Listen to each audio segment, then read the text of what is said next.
I know that you saw it. I just figured I should drop it in there for reference.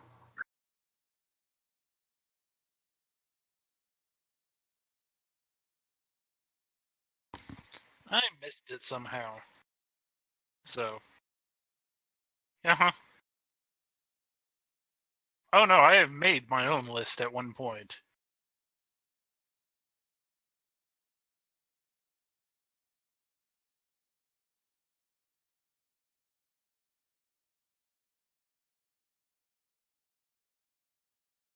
Oh no, I have things.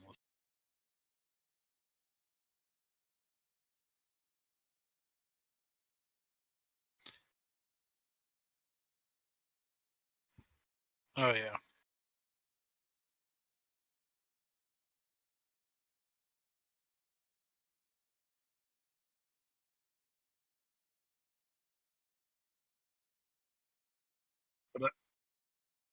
But I totally want to do good cop, well-meaning cop on this guy.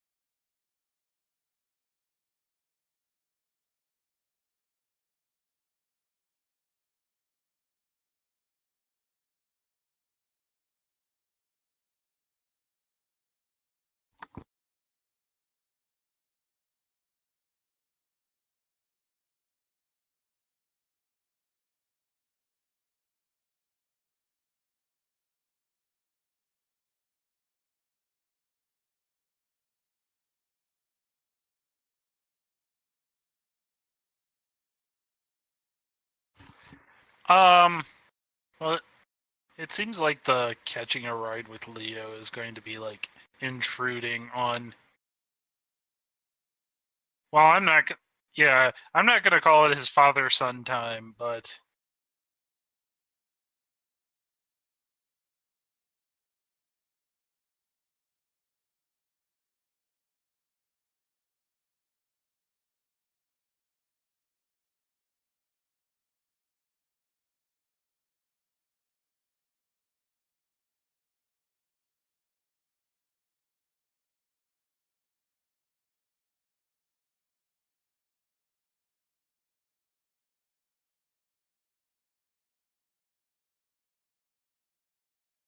Mm-hmm.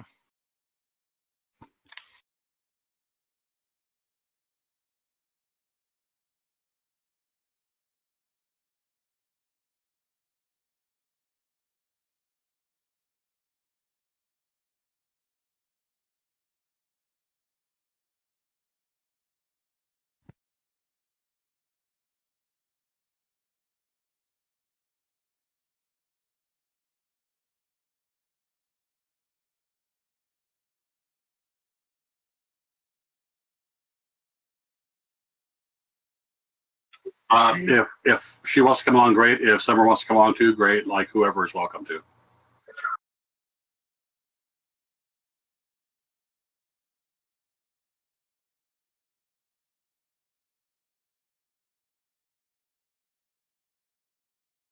Yeah, Leo and Arya and Otto are camped out there. And for that matter, like if we're not taking Otto already, then he needs to come along for this because this is as much his business as anyone else's.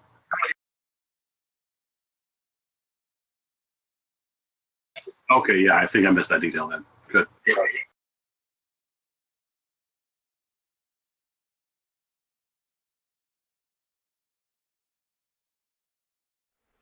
Hang on. Oh, there we go.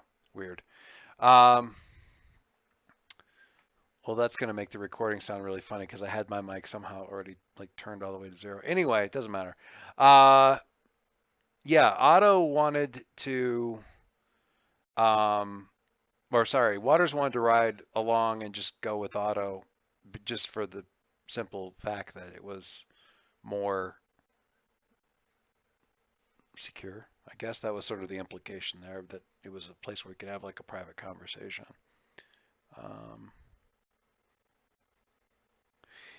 Yes, Mike, thank you for asking. I did start recording and somehow had my mic zeroed out at the same time. So, at any rate, Congratulations. so uh,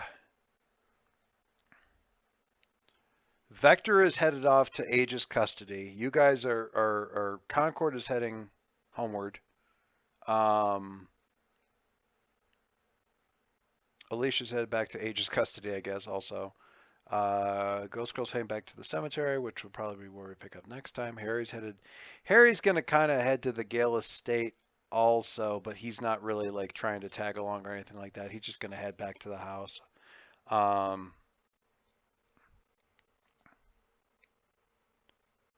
Yeah, that's everything. And Concord's heading back to the house as well. There'd probably, I'm gonna assume there'd be a couple of text messages there, just that things were running a little bit late. I don't know if you want to tell her that Jason's house tried to eat you, but Oh, you know, I don't know which is worse, that or somebody trying to blow us up. well, yeah. I mean, we had a little bit of a supervillain incident to wrap up the evening, you know. Sorry, Mom, movie got started, I lost track of time. Sorry, Mom, supervillain tried to kill us, I lost track of time. Headed home now. As your parents are definitely adopting as much as possible, you know, trying to keep things the same way they always have been. But they have, to a certain extent, had to kind of adopt I don't, you know, we want this to be the case, but when this isn't the case, the thing that will really get you in trouble is if you don't tell us what's going on. It's the no call, no show that really gets you in hot water. They're not happy about it's a school night, and you're out this late, but better that than you just don't show up till 11 o'clock at night, which would be all kinds of bad. So, no bad there. All right. So without further ado, I will jump into Leo and Waters in the car, I guess, and Otto, and I'm gonna say Numa along. Some are just now wildly curious what her transportation situation is, but Halcyon said he has a pretty good mass transit, so we'll see with that. Can she fly? She can't fly, can she? Not yet, but the bots can move really fast on their own anyway. Yeah.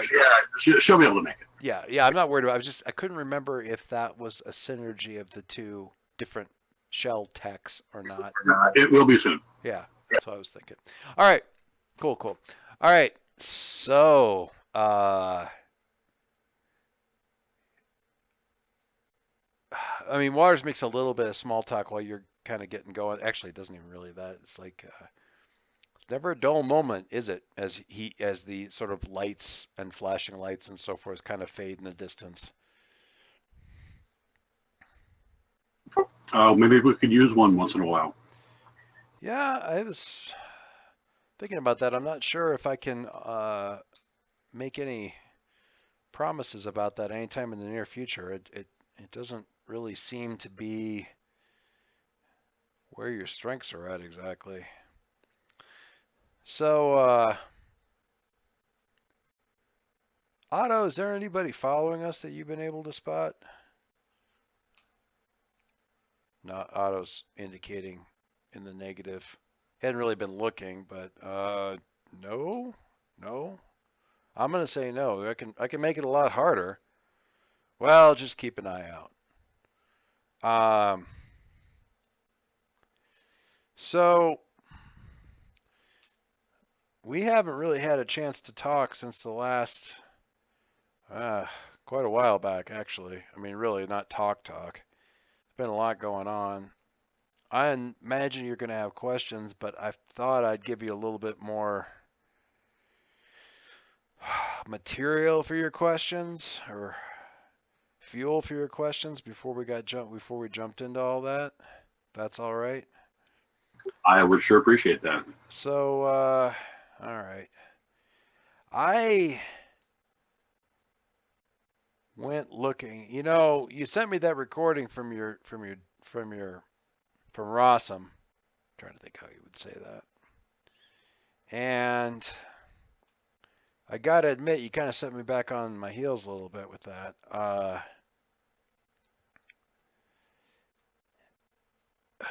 I don't know exactly how to say any of this, so I'm just gonna kind of stick it out there. According to the records that I was able to access, we still have Rossum in custody.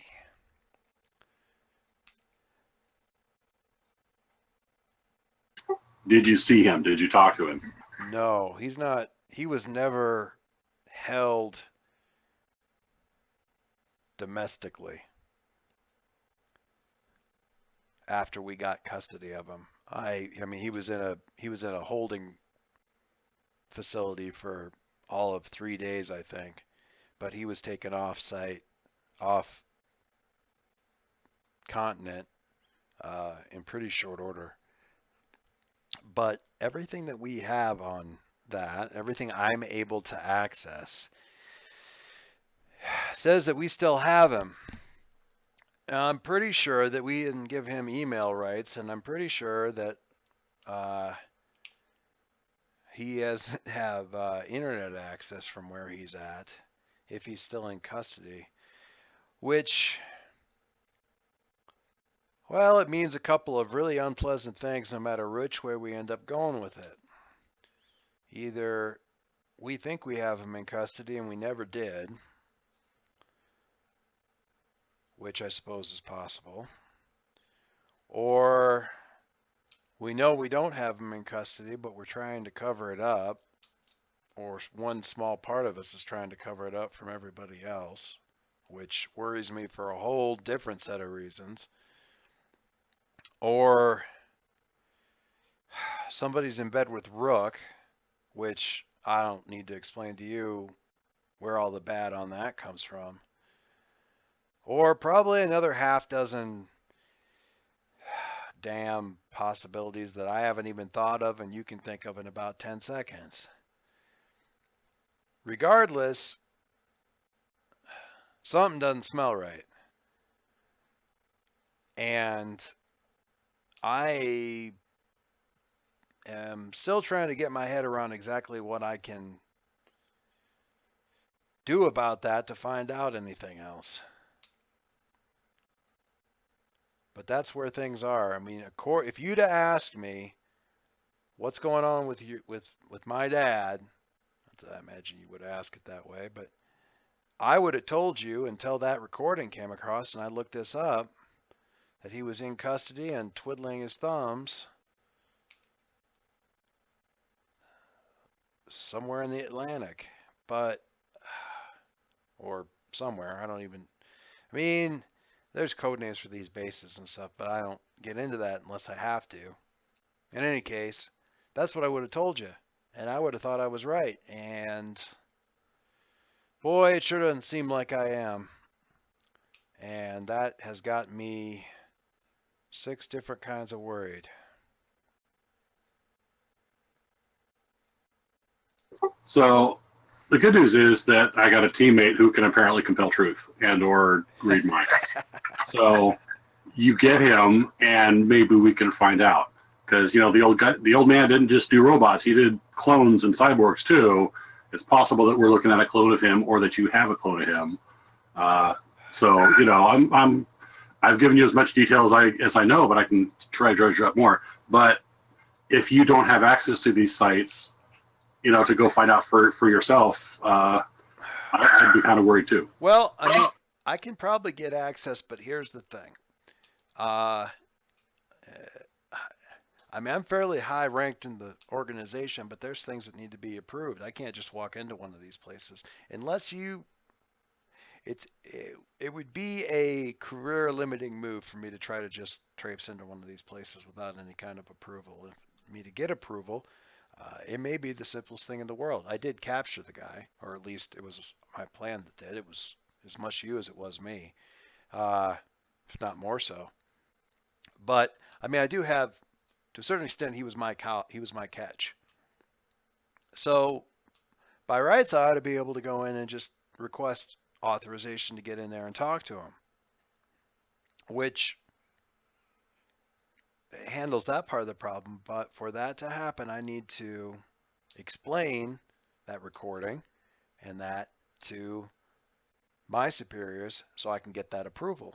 And I wanted to talk to you before I did that because it's not my business to tell necessarily. And I know, I guess, probably on paper I should have told everybody already since you're, our problem or our responsibility right now. But I don't need to do that unless you say so. I would rather the world be secure from this guy than keep any more secrets.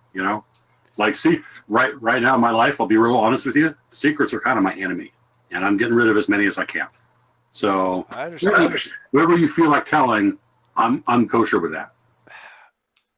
Okay. I appreciate that, and I actually I made my life out of dealing in secrets, and I can entirely understand that point of view.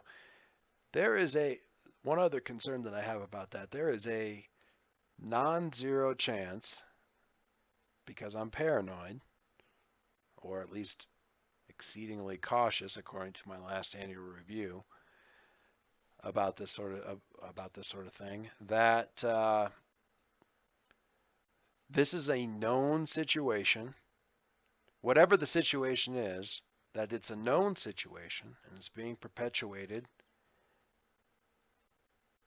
by somebody that I'd have to go to for approval. And that might alert them that they know something is up and make the situation worse. That may be fine too, because again, you start exposing secrets and suddenly shine a light on something, all the cockroaches go scurrying. So you can, it's a good way to figure out who your enemies are, I suppose. I just want to make sure that that's understood too. It isn't necessarily about secrets. It's also about what kind of hostility you're going to attract. Well, I'm number one with a bullet with the U.S. Congress right now. What else you got? Oh, well, you never know. You don't want me to play worst case scenario because I do that often enough that that's not really much fun for anybody. So, but imagine a situation where what we do is alert some secret subset of people within AEGIS that are in bed with Rook and Rossum. That makes things pretty ugly. No, I understand that part. I get that, but just leaving it be is not going to help anyone either. No, I agree. I just want to make sure you're more than old enough to have a say in this, and you got the most skin in the game of anybody involved in any of this. So that's one issue that I want to make sure that's clear before I go jumping ahead. But if as much as I can, I'll move on this. I didn't. Go ahead. I appreciate that, but I want to say something else, which is you guys haven't seen me at the point where you're worried to see me, and I'll tell you where that is. I can make more of me, and I can tell those new versions of me to make more of them. And if someone provokes me enough, if someone comes after me, I will protect myself, I'll protect my family, and I'll protect my friends, and there will be a million of me before very long. So I don't know who's thought about this, but I'll tell you, I got a lot of options that I don't want to bring into play, but that I can. Well, and I'll be honest, I don't necessarily want those options in play either. You're a good kid, but there's a reason that we don't have these conversations on recording, because that would set off like 6 or 7, code red alarms with a lot of folks. Mostly because they don't understand context, he says, kind of sounding a bit disgusted. And that's all fine. I understand it.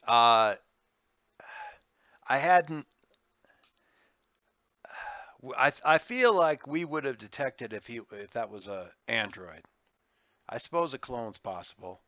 I mean, we had never gotten fooled by a clone, or he'd never tried that as a substitute, but it makes a hell of a good Trojan horse in those kinds of situations. I guess it all depends on how paranoid he was.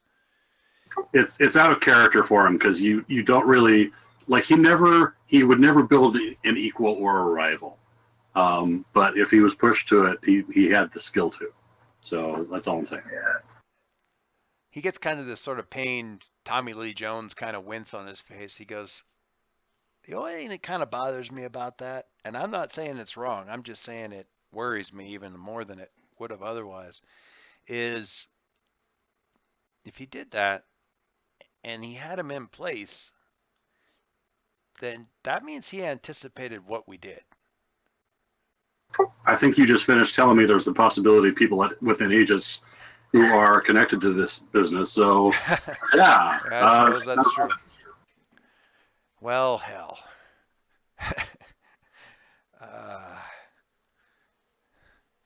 I take it as a compliment that I still don't regret getting involved in all of this with you earlier, despite the headaches that come along attendant to it, because certainly the headaches are many, but it's still worth it. So there you go. You too, Otto. I mean, you've saved his life as many times as I have, if not more. I don't know how much Otto's jumping in this conversation as much as just sort of listening along or something. He doesn't have much more to add. He's probably pretty quiet about it. Like there's a certain degree of like shared history here. These two remember the same experiences just a little differently. But like everything Leo's saying is kind of what Otto feels. Right. So there's not going to be a lot new to add to it. And as a general, it doesn't really. I mean, he doesn't typically wisecrack in the middle of these kinds of conversations, partly because Waters will just let him, and he ends up just kind of going down a rabbit hole. He doesn't really laugh along, but he just sort of lets him, and that ends up feeling a little weird and one-sided and non-productive, I guess.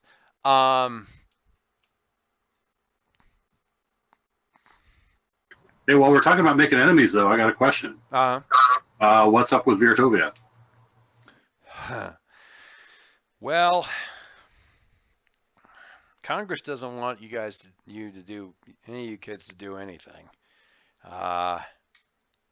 That's why they've been stomping around and snorting so much. We had the head of the security committee in the office a few days ago talking about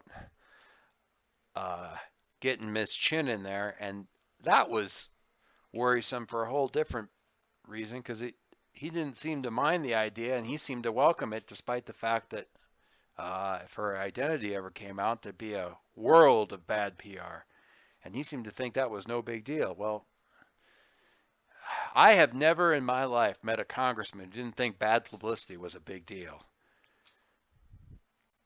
And the only time that hasn't been true is when they think the bad publicity is only going to be pointed at somebody else. Which, to me, says, go ahead and do that, because the only person that's going to hurt is not me. And that means us. Or you. Which is, I mean, AEGIS has been in the crosshairs for Congress before. Or they don't like Costigan, or... So, I mean, I'm not big enough fish for anybody to take aim at, really, not at that level. But they might be deciding that they need a new, I don't know. There's so much stuff going on in there that I can't get my heads around. I can't decide if they decided to do that because they really sincerely want you not talking to Virtovia, if they're trying to hang a red cape over the whole damn thing and hoping the bull charges. He says, not at all referencing your playbook, but still managing to, reference your playbook at a meta level. But if that's true, then I don't know what they get out of it. It's kind of the same thing as the whole situation with going and talking to Costigan about getting permission to go and check on Rossum. If nothing else, we figure out who our enemies are. So he kind of chuckles at that. He stops himself and then kind of chuckles at it because, you know, you let me go on long enough and you're going to get me to where I've managed to talk myself into saying you should ignore the fact that they're threatening to charge you with treason and go and talk to Viratovia anyway. So you should probably shut me up before I do something stupid like that. Yeah, nobody wants that. Well, hey, say some real talk. They can't charge me with treason for talking to Viratovia for reasons that aren't negotiation, right? Like I can talk to a Virtovian on the street and not get arrested, right? True. Yeah. I mean, that I'm not sure that's a hair you want to try to split, depending on which barbershop you're sitting in, but yeah. But Well, let's find out how many other nations want to offer me asylum if I negotiate for them, and then we'll see what Congress says. yeah, I can start. I guess we can start figuring that out. I can put some feelers out. I mean, there's certainly a few. I mean, it's pretty easy to look at the current news and get a sense of who's particularly mad at us right now. And they're probably the ones that were going to say something first. Certainly Great Britain. There's a lot of Atlantic-facing states that would have really were really interested in this. Not so many with the Pacific, although statistically, islands got to be showing up over there as well. Hell, there's reasonably, well, they could be showing up a lot of different places. So, I mean, there's certainly quite a few who would have liked to have seen this go forward, even if they don't know who you are, at least wanted to meet with you. Oh, no, there's a thought. I wonder, they haven't said anything about just talking to some harmless British diplomats or Portuguese or Spanish or French or anything.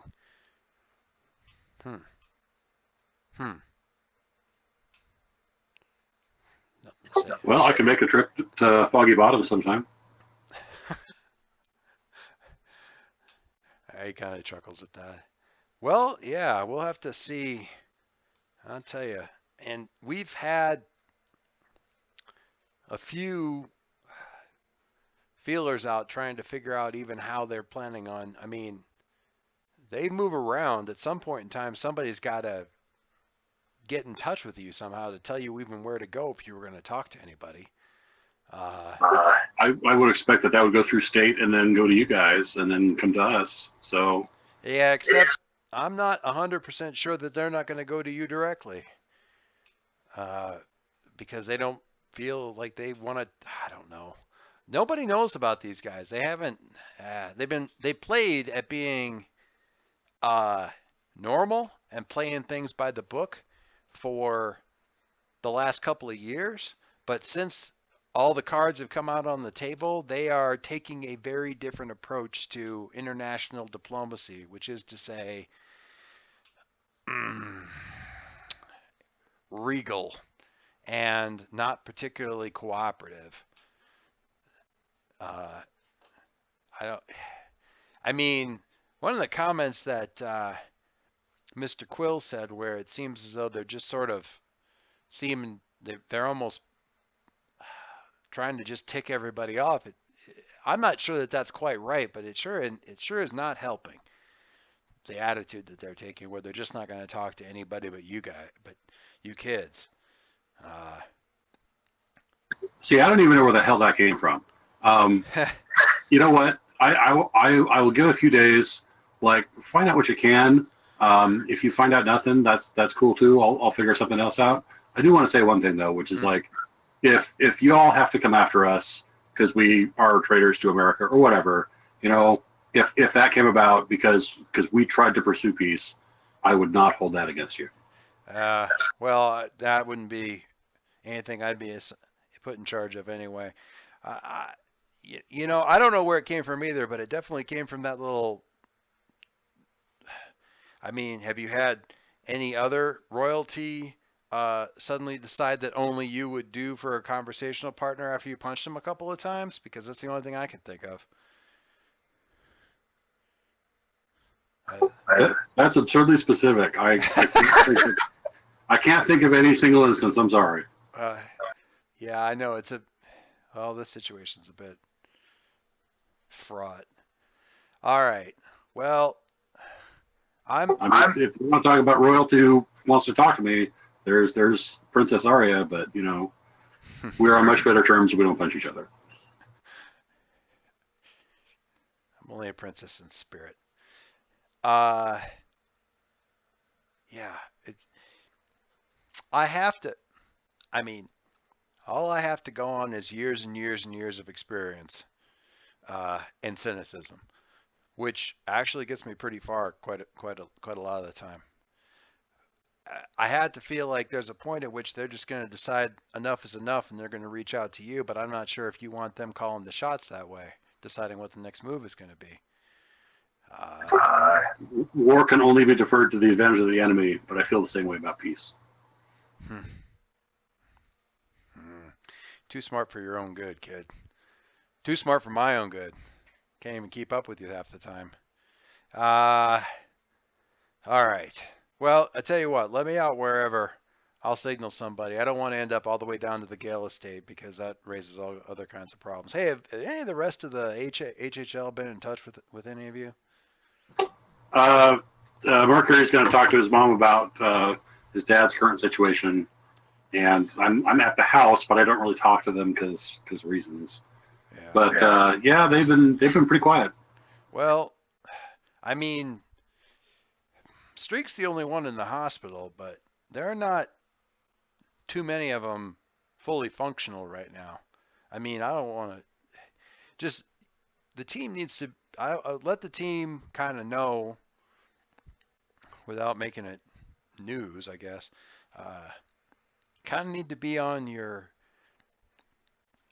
I wouldn't say high alert or anything like that, but there's quite a few problems might come the city's way right now that they're not going to be able to address. There's only a few right now that could step up if there was a brawl. Oh, thanks. Yeah, that's what I wanted to hear. They're not I mean, well, it depends. I mean, all of them could use a little bit more time, I think. They didn't walk out of there unscathed by any stretch of the imagination. Most of them got pretty dinged up. And I don't think you'd be terribly happy if I went down the list of the ones that are perfectly functional right now.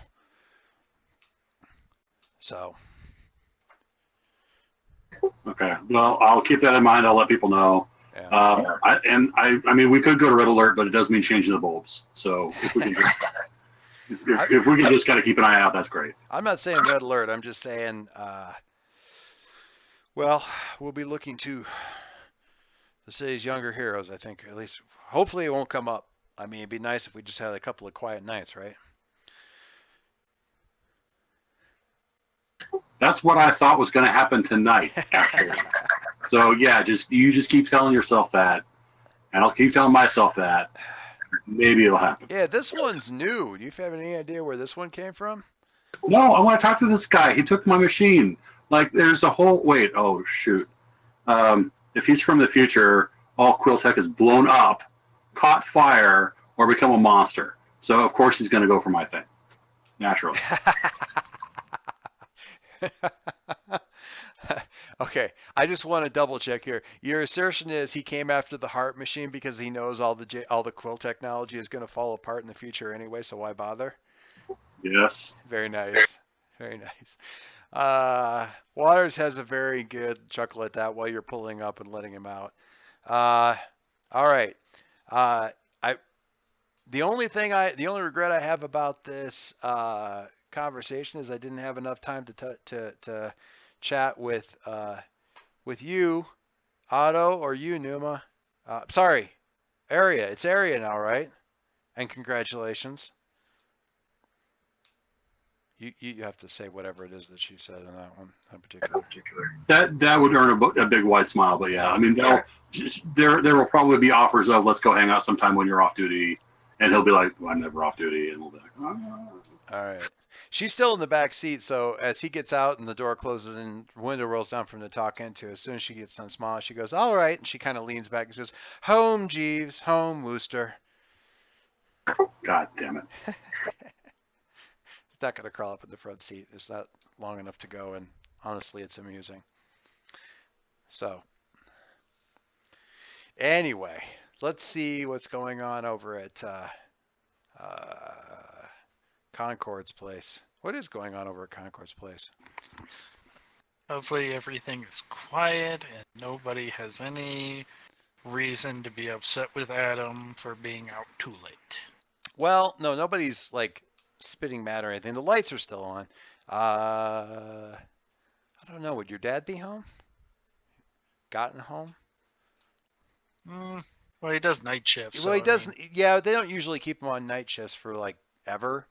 You end up doing like a 6 weeks or 6 or 8 week cycle or something like that, and then you get cycled to something else. He might be in like, I don't know. Let's say he's home. They haven't been home together in a while. That'll be nice for some value of nice. So they're up watching. I don't know. They're watching a show. What do they watch when they can sit around and just like watch a show for a while when they're clearly killing time waiting for their superhero son to come home? What do they watch together? Oh, that's a. Is it mom calling the shots and dad just watches whatever? Or is he trying to catch up on his? Let's see. Mama Amari is probably like a giant documentary buff. Oh yeah, that sounds. She does have a PhD, so well, PharmD, doctorate. PharmD, sure. Yep. But I don't know, but I don't know.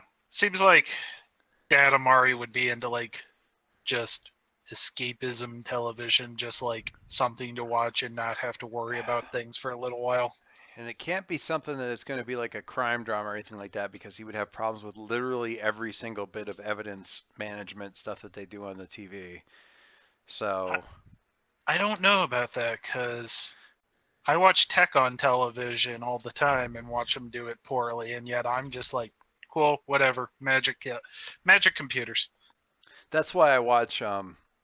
Well, I get that too, but the one that doesn't make me do that is OK Robot, or sorry, Mr. Robot.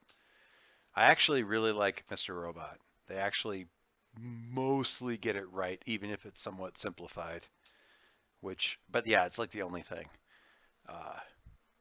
So there you go. A media recommendation. If you haven't watched it, it's worth picking up, at least the first season.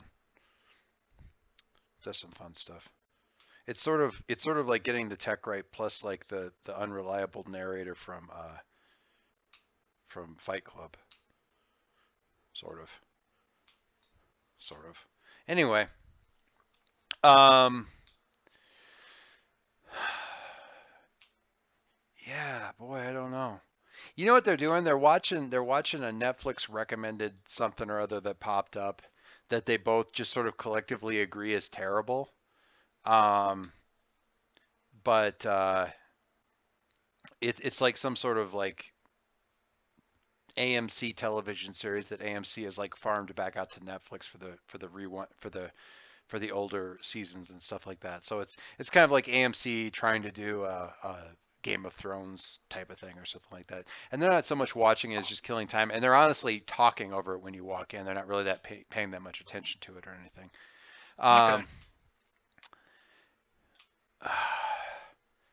I heard there was a bit of. I heard that the local police got called into the outside of the Quill Foundation tonight. Everything all right? Oh yeah, nothing bad. Or actually, nothing worse than normal. And your mother's like, "Oh my word! All right. Well, is everything all right and everyone is safe?" I'm pretty sure. How did they know what happened with Saul? I feel like they wouldn't not know. But have you gone out of your way to kind of explain it, or have you just kind of let them?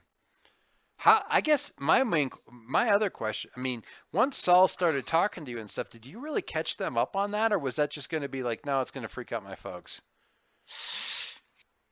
I almost feel like it's kind of like, they didn't like me playing the MMO already, and now I've like given my private cell phone number to somebody, and now we're texting each other directly, kind of thing, where the parents, I'm not going to tell my folks because I know they'd freak out, even though it's totally fine.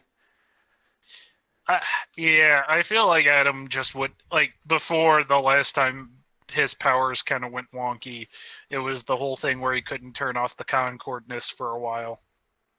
Yeah. And so this is probably like, that was bad. I dealt with it. That was really bad. So they they would have totally caught on that he was despondent after the whole Viratovia thing, though they probably don't know why. Yeah, I feel like that. Yeah.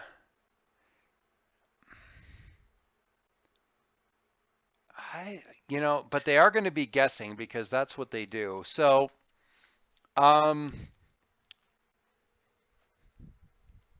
how is well, okay, on to more important things, and you're going to get to bed soon, but I want to get caught up.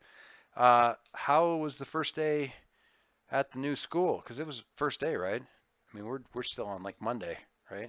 Mm-hmm. How was the first day at the new school? How did that go? Oh, it's okay. Harry took me around to all my classes and made sure I got where I needed to be. Okay. And any of the other students? Did you make any new friends?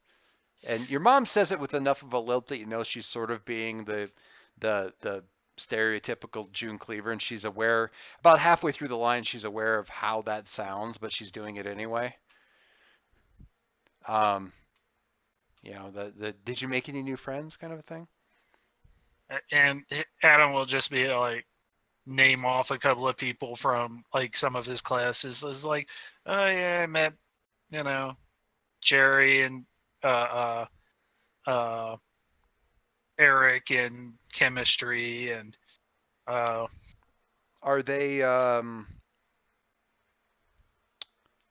do they have the same hobbies as you and your friends? Or are they no, I don't think they do. I don't think they do anything Oh, okay. after school. Oh, I see. That's nice. It's good to have. I think we always, this is your dad. We always say uh, that it's a good suggestion. We always tell our new recruits to make sure that they keep friends who aren't on the force and aren't in the life, because it gives you a better perspective. So I think that's maybe what your mother is trying to say is it's good if you've got not anything wrong with the friends that you have, but it's good to have friends that aren't necessarily in the midst of all of this, just to have that extra perspective. And your mom kind of sort of smiles a little bit. And not that that young girl Carrie isn't very nice.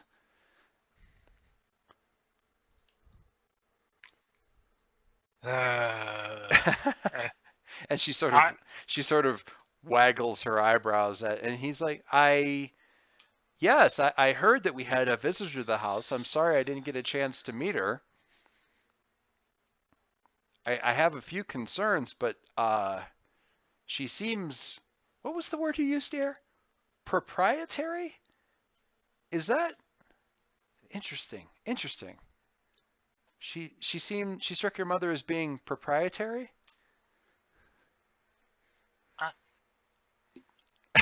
He's just gonna be looking at his mom's like, mentally he's just like, I don't know how to handle it from that context. So your father is a cop and your mother is a shipping magnate. Is that what I'm hearing? I wouldn't say shipping magnate, but Oh, I caught up. Sorry, a little slow.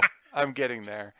Uh, you know, she did seem very nice, but she's also fairly well known. So, could you actually, because I think this may come up more and more, and I think it's very important. Uh, your father and I have been talking about this and adding another. I think we need another little house rule, and this is going to be one just for you, not for your sister, I think for fairly obvious reasons. But I think you need to spread it around to your friends. All right? Because I'm quite serious and your father owns a gun. So, That escalated quickly.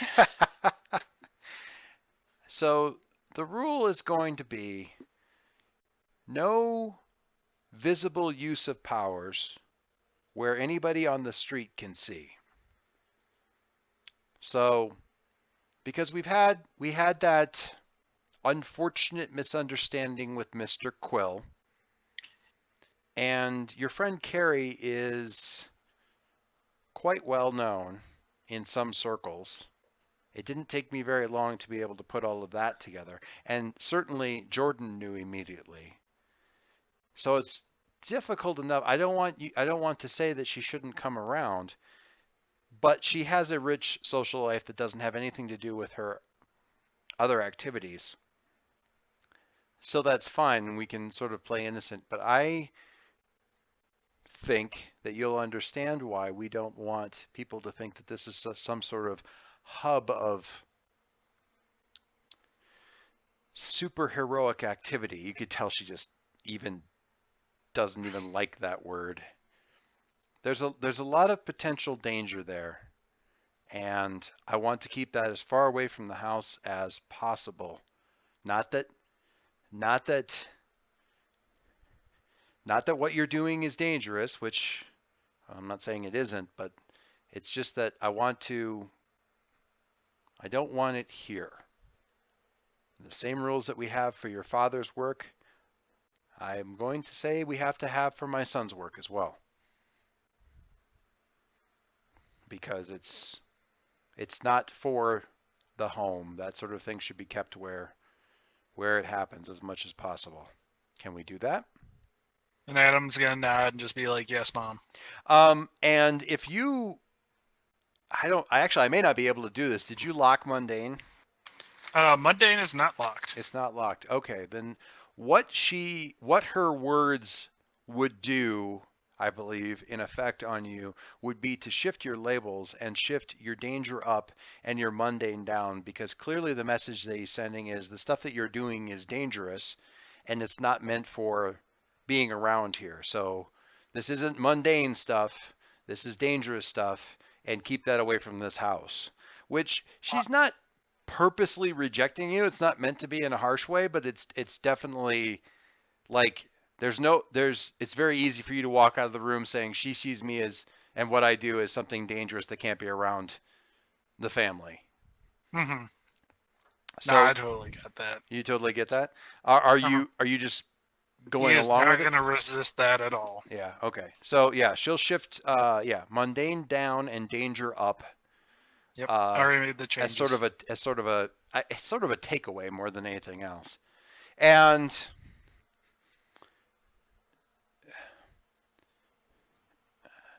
your father will simply add that we're proud of what you're doing, and we have witnessed again and again that you're doing good work. And because of that, unfortunately, comes more responsibilities. So you get a responsibility not unlike mine. So welcome to the, I don't know how he would say that, but welcome to the Adult Responsibilities Club, which I think you were probably already in, but I'm offering you my own welcome. I suppose you have quite a few responsibilities that I don't quite understand. So We wouldn't lay this on you if we didn't think you could handle it, Adam.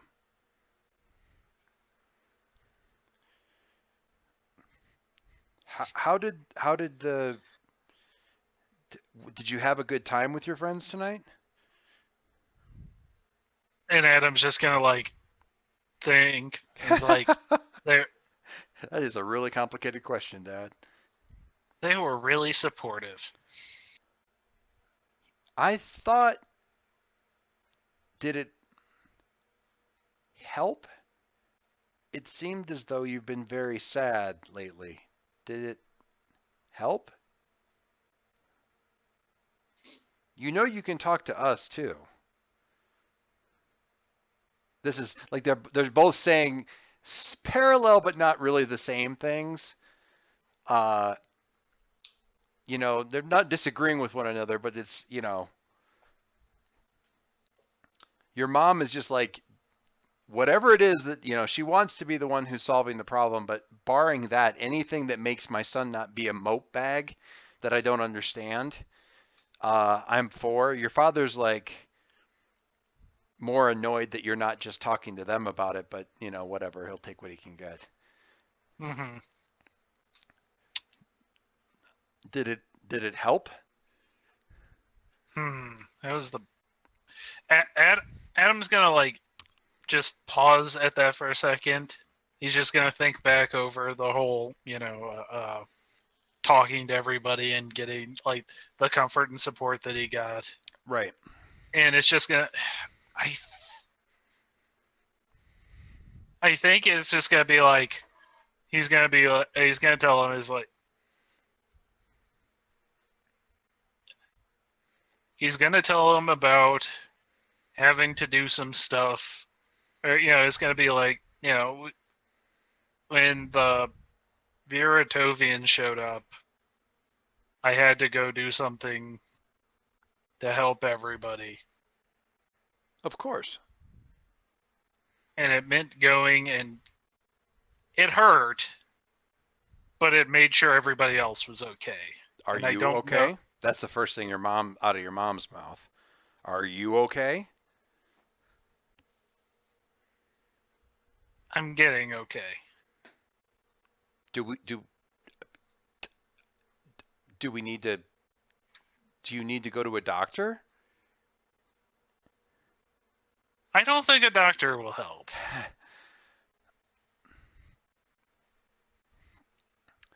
She's kind of like got like a Kleenex or something that's like breathing its last breath in her grip right now. I mean, she doesn't like hearing, you know, you.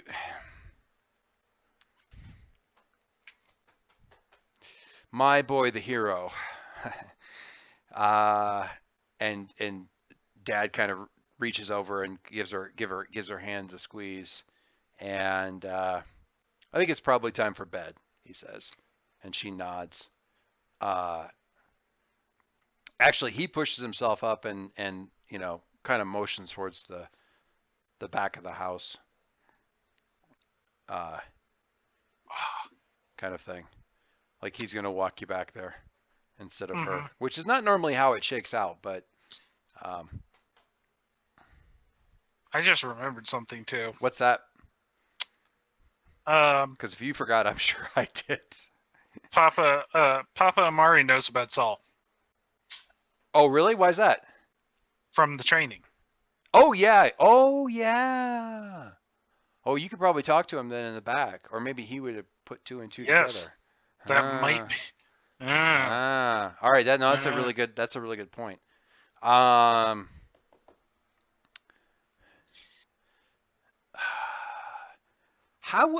trying to think about how those scenes were playing out. Was it?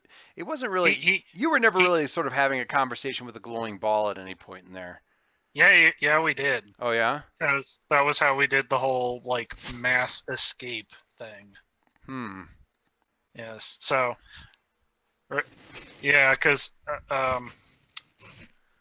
But was Saul like talking, like talking to other people, or just you? I don't I'm know. wondering but if your dad watching it wouldn't have just seen that as sort of like a glowing ball construct along with all the other constructs that you were doing. Well, no, because And now I'm picturing Saul as the Tron sidekick. Bit?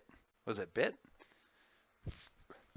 The little the original. Yeah, Yeah, the little original Tron movie. There was like a little like basically a 0-1 like bit that followed him around and was sort of like a little floating Ioun stone for him or whatever. But anyway, doesn't matter. Keep going. What were you saying?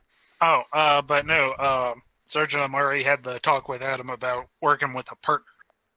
Oh yeah. You're right. Yeah. Huh. So this might have been something that like he kept to himself just because it's like your mom will worry about this. Hmm.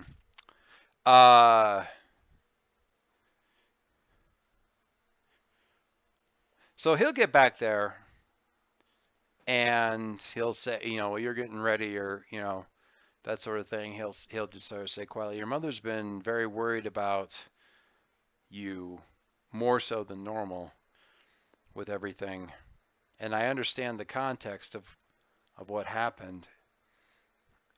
I never really thought that you were been physically harmed, but we've both noticed that you look different when you are doing that and everything. And what does your partner have to say about everything?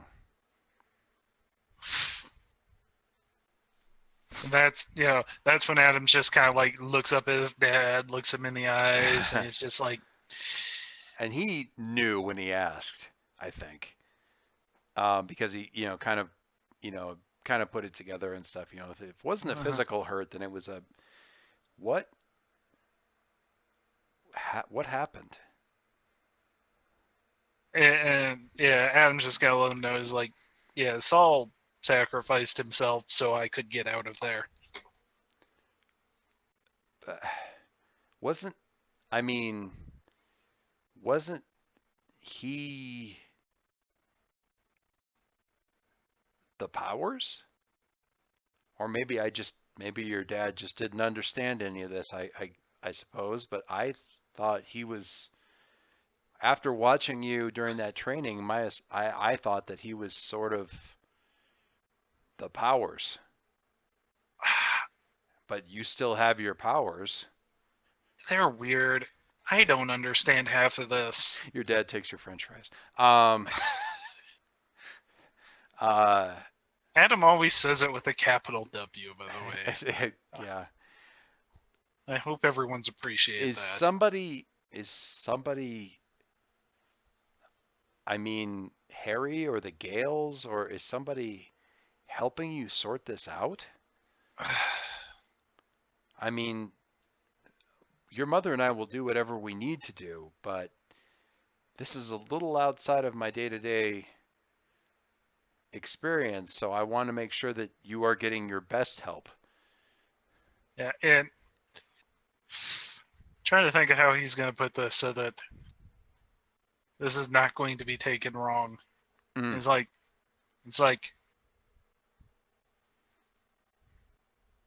Harry's helped. Harry's helped. Carrie's tried to help. Really? Link is taking this, or Leo is taking this really bad. And he starts to kind of frown and say, "What? Like why?" And he's like, "Oh, of course."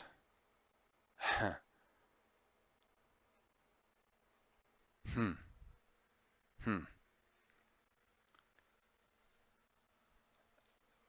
Anything, obviously, I shouldn't even need to say it, but anything that you need. And if Link needs to talk with someone about that, I might be able to offer some advice there where I maybe at a loss for helping my son. I'm not sure how I feel about that, but I think I understand something of what you just said. And he starts to, but again, anything that you need, anything. And he starts to walk out and he stops for a second, turns around and he goes, I don't understand all the glowing parts, but I understand losing a partner. Or I understand a partner who makes sacrifices that you wish you could take back or that you feel guilty about needing and still being here. So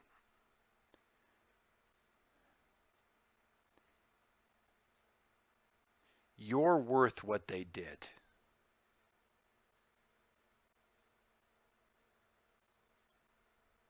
You need to not hear it. You need to know that. That's the hardest thing to realize afterwards, is that if you had any respect for them at all, then you have to respect their decision that you were worth what they did. And you are, if you want a second opinion. Unsolicited. So that's what little, I don't even know how well that would help, and we're not going to talk about this with your mother, I think. Unless she asks, in which case you should never lie to your mother. But if it doesn't come up, I think better that she not know.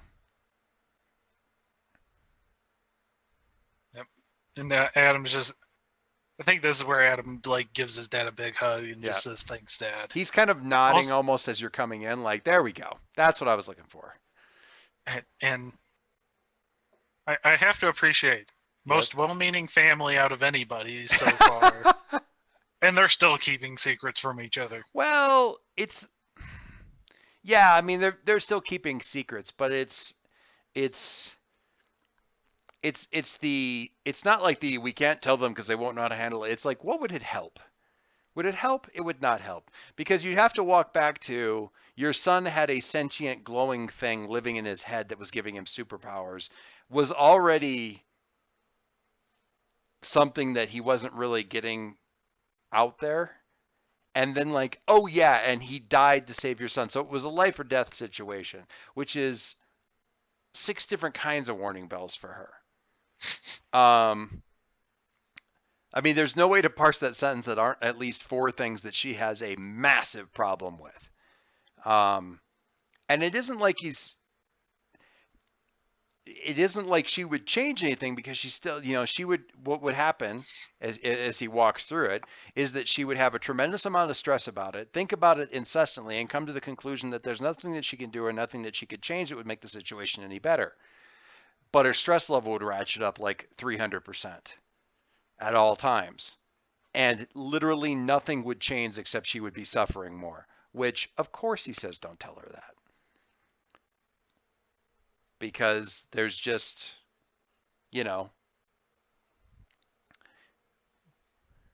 we don't, and actually he'll say this while he's still kind of hanging on to you and sort of ruffling your hair. He'll kind of lean down a little bit and say, and he doesn't have to lean down as much as he used to, but he'll lean down a little bit and kind of murmurs, we don't lie, but there are things about the job that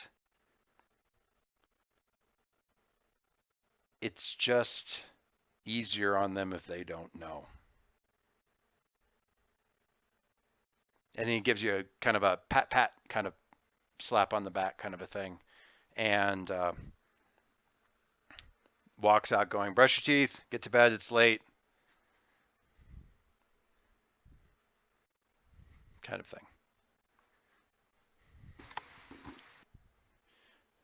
So yay. And I didn't even have to have him move your labels again. Uh-huh. I don't know what your takeaway from that whole thing is, but I feel like I got comfort and support from an NPC. You know, you kind of did, but it's really hard to roll those. So, which is to say, impossible.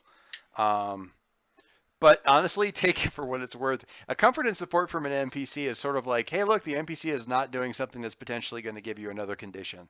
So, yay. And it's not a take a powerful blow either. A comfort and support from an NPC is really basically just the absence of harm. Not that they go out of their way to hurt you, but man, sometimes it seems like it. Whew. Okay. All right. So, good talks. Good talks.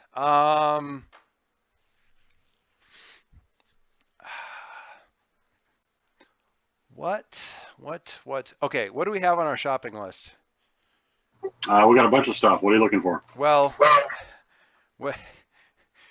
Let me look at what my shopping list says. I got a few things here that I like that we were able to. The one nice thing, and honestly, the other thing that was like, oh man, I'm exhausted. But thing about this is it does let us just go into these really big, decadent scenes, big meaty decadent scenes with everybody, which is kind of fun. So we had our big thing with Waters, and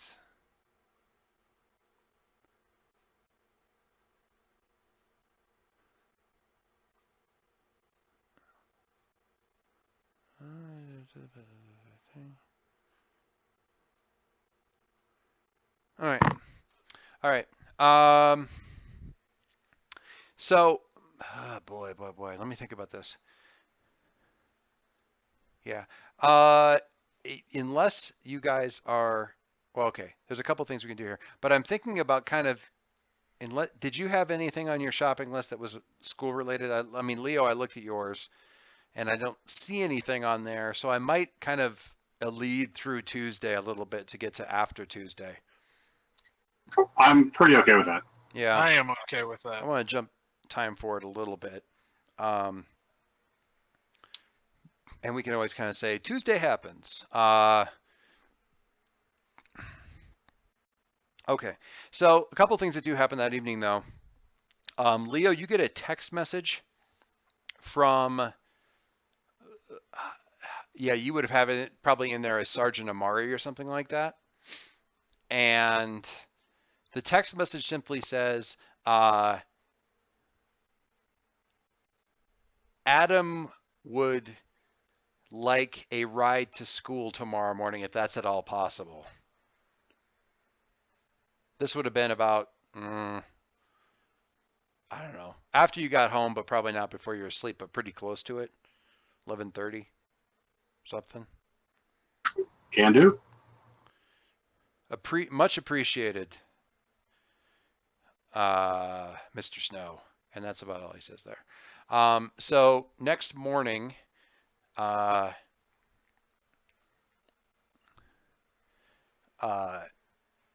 you and Otto and Ariel pull up, and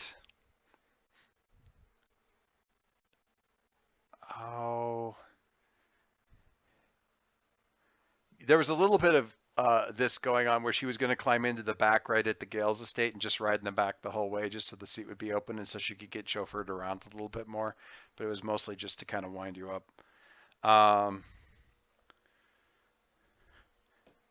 But when the car pulls up and Adam, your dad didn't say anything about this, and you're sitting there having breakfast and everything, and your sister is chattering a mile a minute about she got to watch a new show last night and she is telling you everything about it, much to the eye rolling and long suffering sighs of your mother, because your mom made the mistake of relying a little bit too heavily on the Netflix, like, oh, everything that's in and you showed her at one point in time how to like make stuff not show up on somebody's like sort of suggested feed kind of thing. But she sort of relied on Netflix as like, these are all appropriate for kids of this age thing. And your sister discovered that Netflix has just recently started distributing Power Rangers Ninja Steel, which is, according to your sister, literally the coolest show that has ever existed, ever, all time. No joke. Guess who my favorite one is? Is it the blue one? No. Is it the pink one? No. Is it the red one? No. Damn it. You're really bad at this. Adam, my favorite color is yellow. And the yellow one is so cool. And that was my favorite one. And then they got control of the white one. And they got the white one back. And the white one is my favorite. It is so cool. It's white and gold and black. And it is so cool. And she goes on detailing everybody's special abilities. And the last episode that we watched, so they were mostly just talking and stuff, and they were going to school, and that was boring though. So like, yeah, but it's really, really, really, really, really good. Anyway, but yeah, she is. No, the White Ranger is always the overpowered one who joins in the mid-season, and you can't do that. Hey, That is not true. That's funny. That is exactly what happens. And just FYI, that is the conversation that I've been having with my 4-year-old daughter for like she found out about this and has had to drag her 7-year-old brother kicking and screaming into Power Ranger fandom. She got there first and pulled him into it. Which I think is just, I can't decide if I'm doing everything wrong or everything right with parenting, but goddamn. But yeah, when the White Ranger showed up, she was all about the White Ranger. But before that, it was yellow. Anyway, I haven't seen any of it, so I can't tell you anything more about it. But man, oh man, does she talk about it nonstop. There are some of the Sentai series that you might actually enjoy.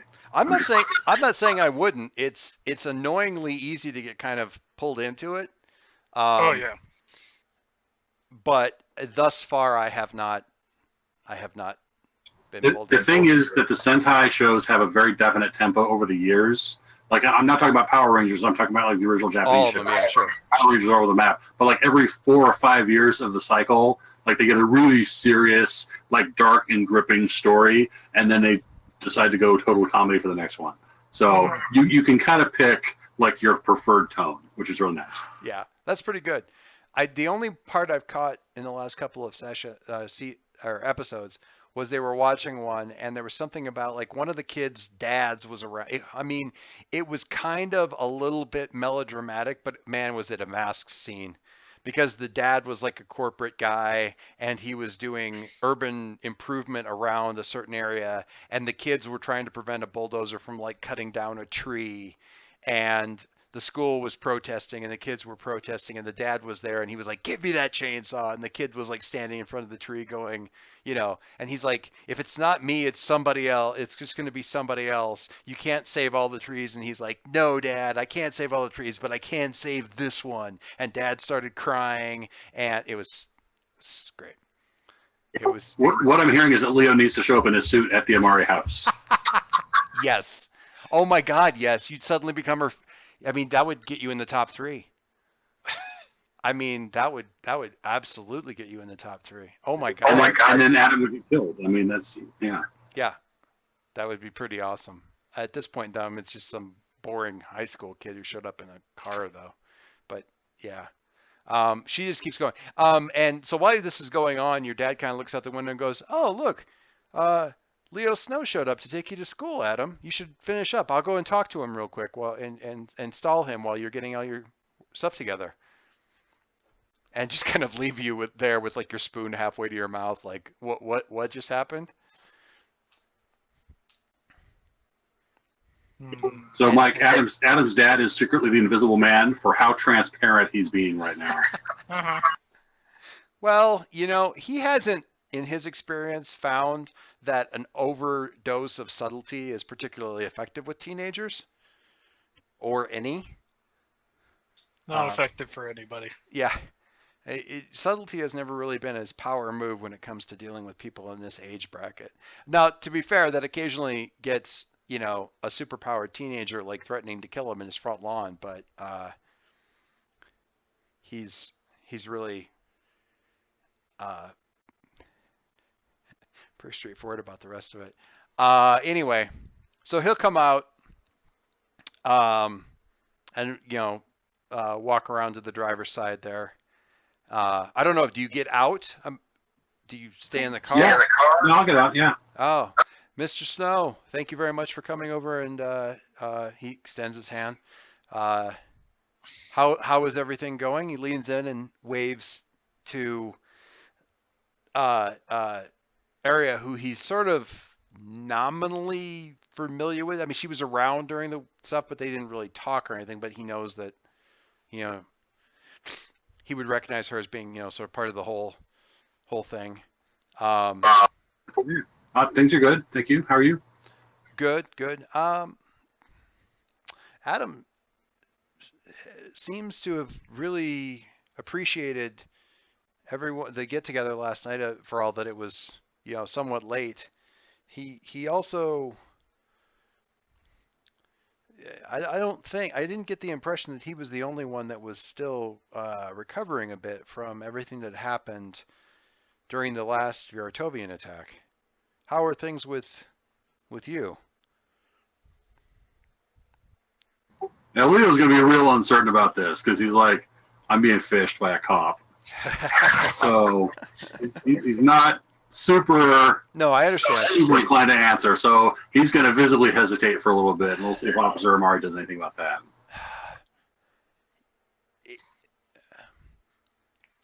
It can.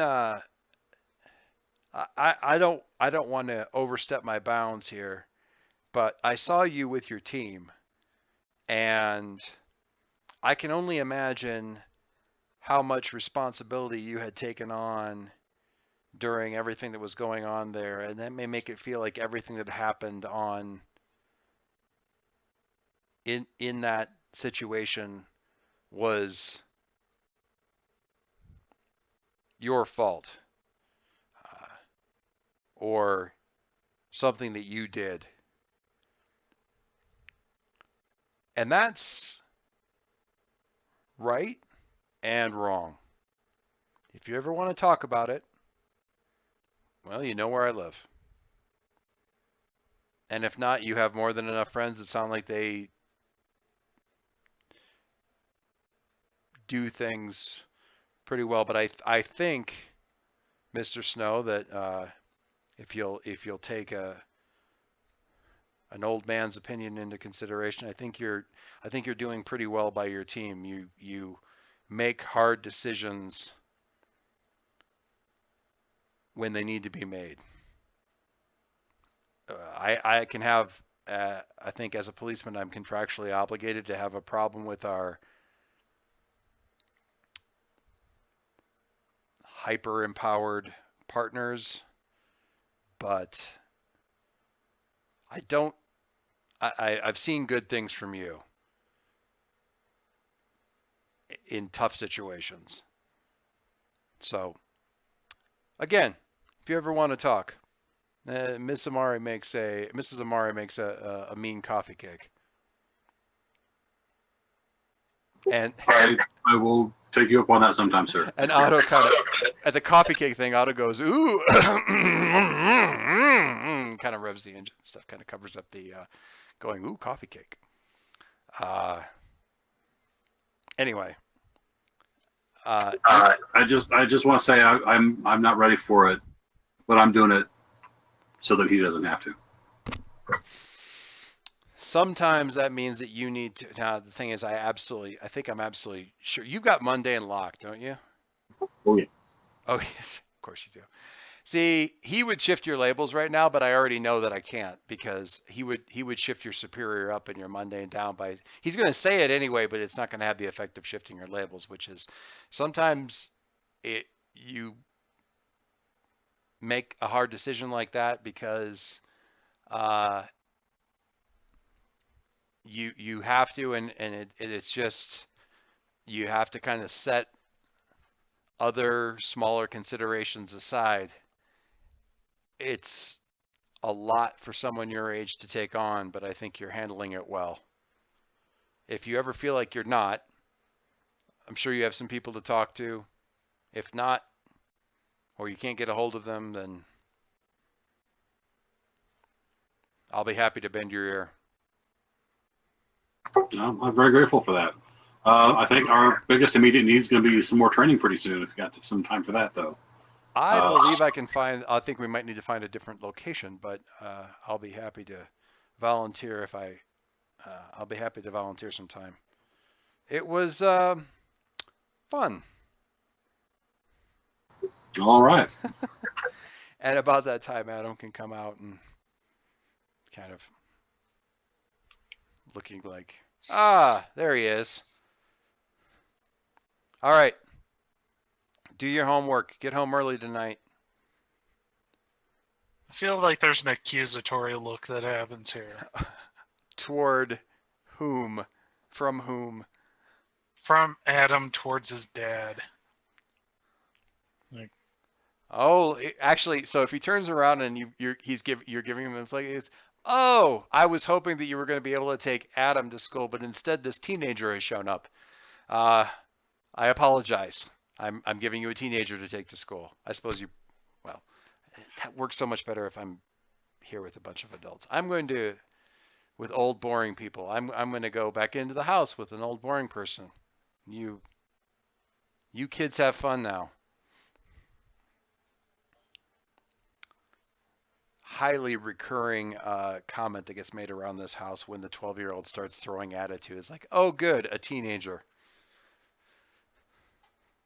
A wild teenager has appeared. Dad has used don't give a shit. It's super effective. Anyway. Once in the car, Leo's going to be like, I almost sometimes wish your dad was evil, but. you don't know him like I do. So I have to tell you, part of the conversation that your mom had last night where she was laying down the rules, I stole a portion of it from a thing that happened in my daughter and I are listening to the second of those Nemesis books, and the main character's friend is also kind of a super soldier type of person, hereditary, and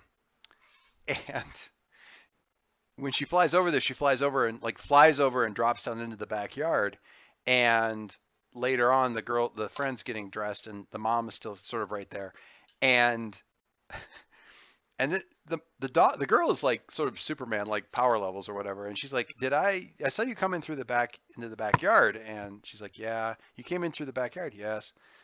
What do we have the rule here? It's like, no visible power use, say if it's visible from the street.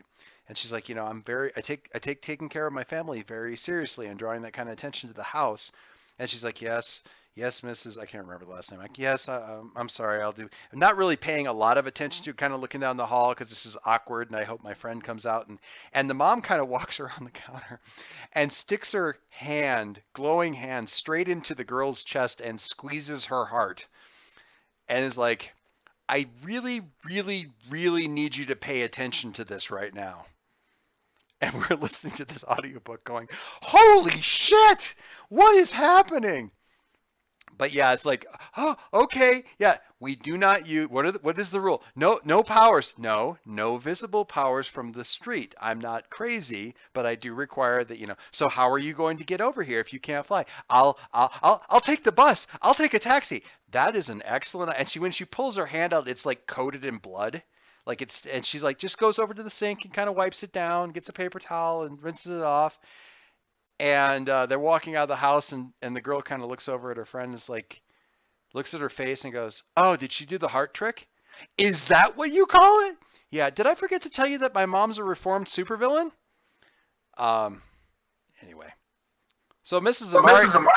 That got dark really fast, I'm just going to say. It really did. So Mrs. Amari is not nearly as bad as, it was, I was just like, where the hell did that come from? But yeah. It was funny, but at the same time also like incredibly horrifying. But yeah. Anyway. I'll just say there's a version of it where we find out when Mercury goes to visit A10's place that no level of invulnerability will save you from La Chancla. I will be honest. I thought very hard about doing this, but I happen to know that James is reading the books, so there's a very good chance that he's seen that scene. Um, it would be, but yeah, I very seriously consider. It's like I knew it wouldn't work for the Amaris, but I could definitely see it for A10's family because A10's also kind of a legacy. So there, that kind of stuff would be around, and spooky spirit powers would be something that Harry would probably be particularly vulnerable to. So I very seriously thought about uncorking it in that context, but Mrs. Amarin can be super super scary without superpowers. So, but yeah, when the hand came out and it was still like coated in blood, and I'm like, God damn! It was pretty good. My daughter's eyes were like the size of dinner plates. It was pretty funny. All right. So once you're in the car, you were saying, sorry for the tangent there, but I had to share. Just assorted comedy. Okay. Mm-hmm. I will still recommend those Nemesis books. The first one is very, very hard to listen to because there's a lot of bigoted behavior in there that I think is definitely coming from a place of personal knowledge on the behalf of the writer, the author. But the second one is a little bit more. It still has that in it, but it's a lot more sort of like, okay, I'm a superhero now, and it's more traditional superhero hijinks, it makes it a little bit less painful to read. Anyway, okay, so you guys are in the car. Now what? Because your dad's super transparent. He wants to talk to Leo, but also at the same time, it's like I'm just gonna make sure that these guys are in the car in the same place and have to talk to each other. All right, I'm ready for this. Are you? No, you don't. So, after the requisite awkward silence for driving off, it's just gonna be like Adam looks back at Arya, looks up at Leo. It's just like,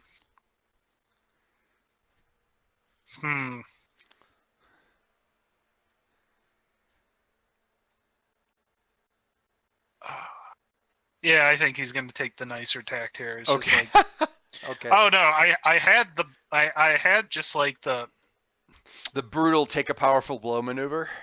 I did, but it was just like, no, this is Link. Adam's gonna be like, just gonna put his head down. It's just gonna be like, looking down at his feet. And it's just like, thinking back to the talk with Otto, and then it's just like,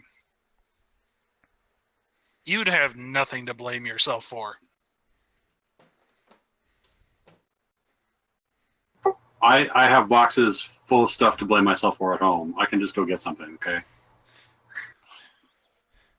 You know what I'm talking about.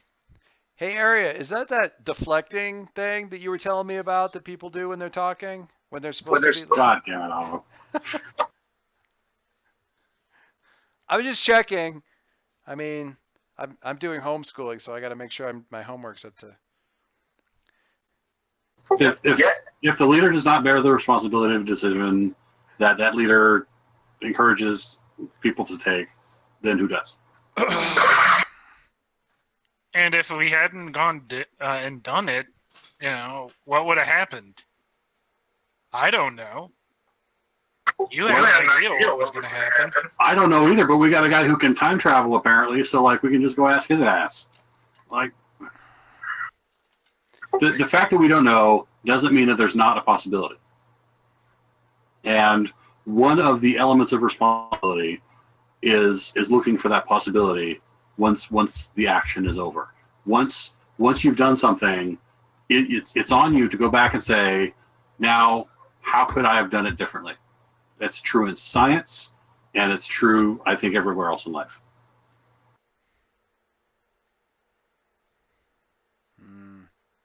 But no, this is just Adam. Otto's staying out of this. He's just he's humming along the road. Yeah, but you couldn't have dealt with that. Harry couldn't have dealt with that. I was the only one who could deal with that. I had to do it. Okay. What makes you the only person who can interact with a keynote?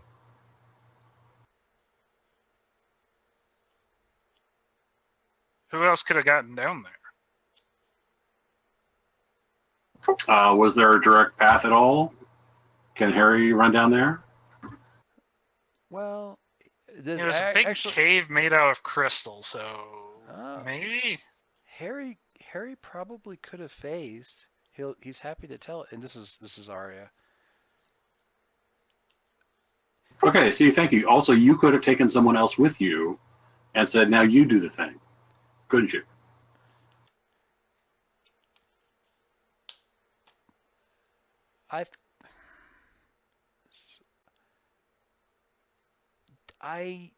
This is Arya.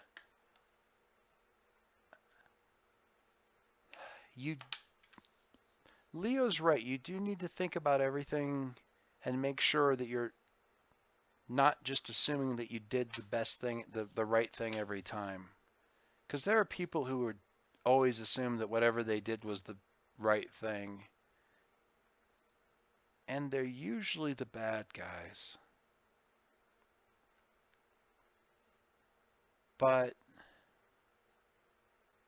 this is not quite that. This feels a lot like both of you trying to blame yourselves, like having a contest at who's more, or whether or not it was inevitable.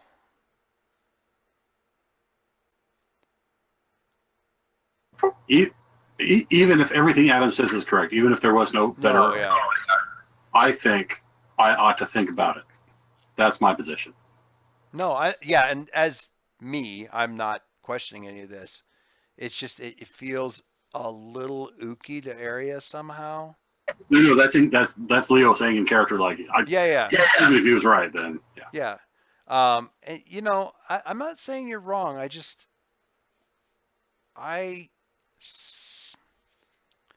You sound like you don't like you, and nobody gets to pick on my boyfriend, including my boyfriend. And you sound a little too doomed, she says, pointing at Adam. And I don't like that either.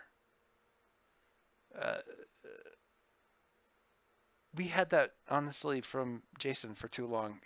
I'm over it. Let's have a different tune. There were probably other ways that it could have happened.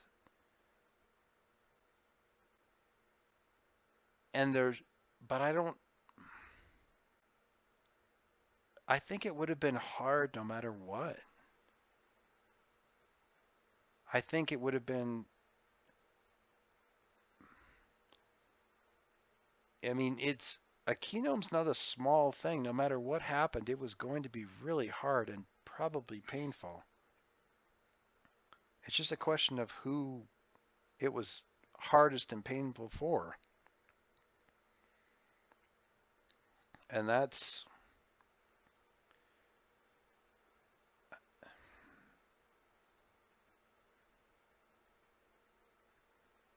So, I don't know what I'm saying here, I guess, but...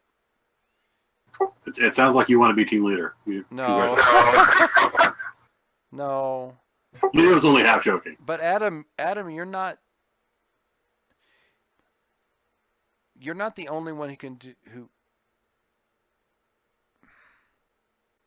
you can do the big hard things, but you're not the only one, and just because you did doesn't mean it has to be just you.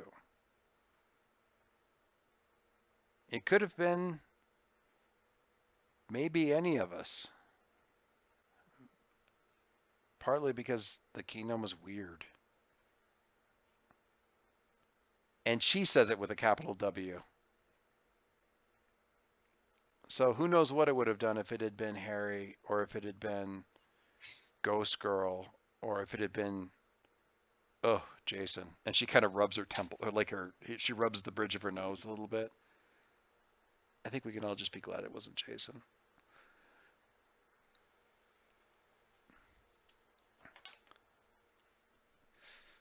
I don't know. The thing is that Jason went and got stuff done like the moment that he could. I'll give him that. I will say if the Keenum had talked back to him in a girl's voice, like it would have been all over. Hey, Adam, this is Otto. On the upside, I mean, Carrie sure seems to think you're worth rehabilitating or getting back on both feet. So, I mean, I guess I just kind of put my foot in my mouth there, but silver lining?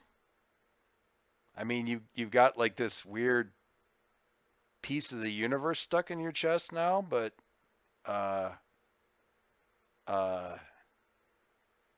Super Chica thinks you're hot. Or cool. Cool. I'm gonna say cool. He's gonna say cool. Let's just retcon that. He probably thinks hot and then comes to his senses and is like, no. Yeah, Super Chica thinks you're cool. So that's good, right? I mean, you told Leo that she hit you. That usually means a girl likes you if they hit you. I said hit on. That's totally out of character, but I could not resist. Well, actually, I was looping that back to the fact that like 3 different girls have hit Leo in the shoulder in the last day. Right. Just to provide that extra bit of like weird, like uncomfortable revelation for Leo. Oh my God, girls hit boys when they like them. Take a powerful blow. Now, Adam, what are you doing? You're being very quiet. Yeah, no. He had one more serious thing that I, as a player, had forgotten about. Oh, what was that? It was one of the more somber things. It's just like, just Adam telling Leah is like, look, you didn't know everything. I didn't know everything. Saul kept secrets of his own. And he didn't tell anyone that he was hurt or damaged or broken before we went down there. And he only told me when it was happening. Well, I think that probably makes him a very qualified member of the menagerie then. Says Arya.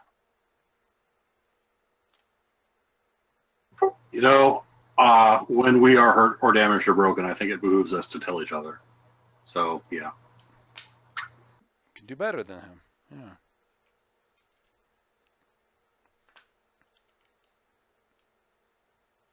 Okay. So Otto tries to lighten the mood. He goes, okay, all right, that was, I think, good. Can I play music now? Because we need to get in a better mood before you guys get to school. Yeah. Okay, so Adam, I'll tell you what. I will stop beating myself up, and I will let the Viertovians do it. Oh, Does that sound okay? I just lost a bet with myself. I swore you were going to say Arya. Can we beat the Baradovians up? So Otto says, I lost a bet. I swear it was going to be Arya, and Arya kind of kicks the back of the seat. It's like, all right, now that's a step too far. The upholstery is a step too far now. You see, this family's a hotbed of violence. You can't rely on us. Very nice. Under the right conditions, they're audible. Oh my God.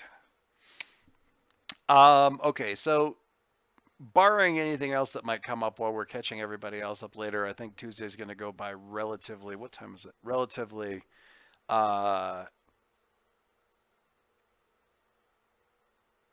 uneventfully. And actually, Doris, I don't know what your current thoughts are, but I got to say these are probably the 2 best characters for your thing with Otto if you want to do that in a more constrained setting. Oh, actually, yeah. Because I was. Thank you for reminding me of that. Because I was gonna actually riff off of the. Oh God, though, but Numa's right there. Or Arya. See, it's funny as Numa's never the one I've had a problem remembering the name for. It's always been Numina. But that's fine. We're all Numina. We're all Numa. But like he might drop her off and just be like, "I need to talk to the guys for a second." That's legit. Like she'll understand. No, Yeah. he do. I Actually, don't know what it is, but it could also happen. Like, I don't know, on the way to go talk to Vector, yeah, she's got to do something else after school. yeah.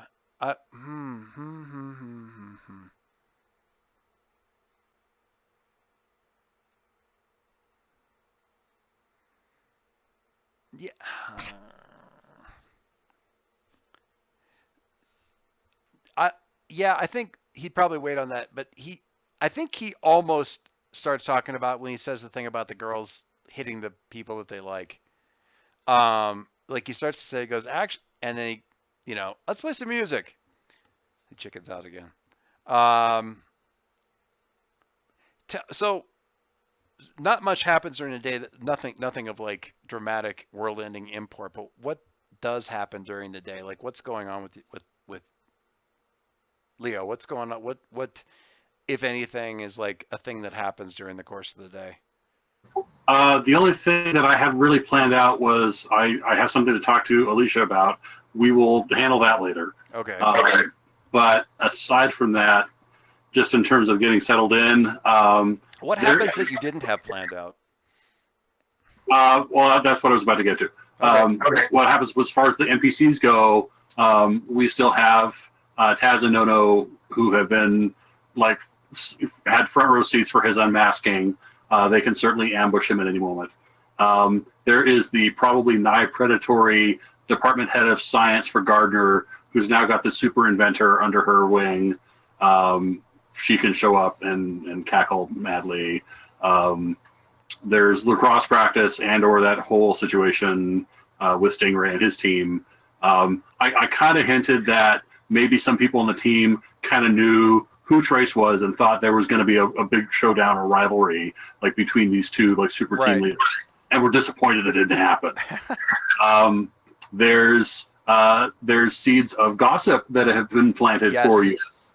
There's actually quite a bit for you to do. So I mean, you like. I'm going to let it percolate a little bit, but you will notice that there are a couple people sort of giving you and weird like the sort of the I keep wanting to say the plastics or something like that, but like that kind of category of girls there's a lot of whispering behind hands and stuff like that over the course of the day.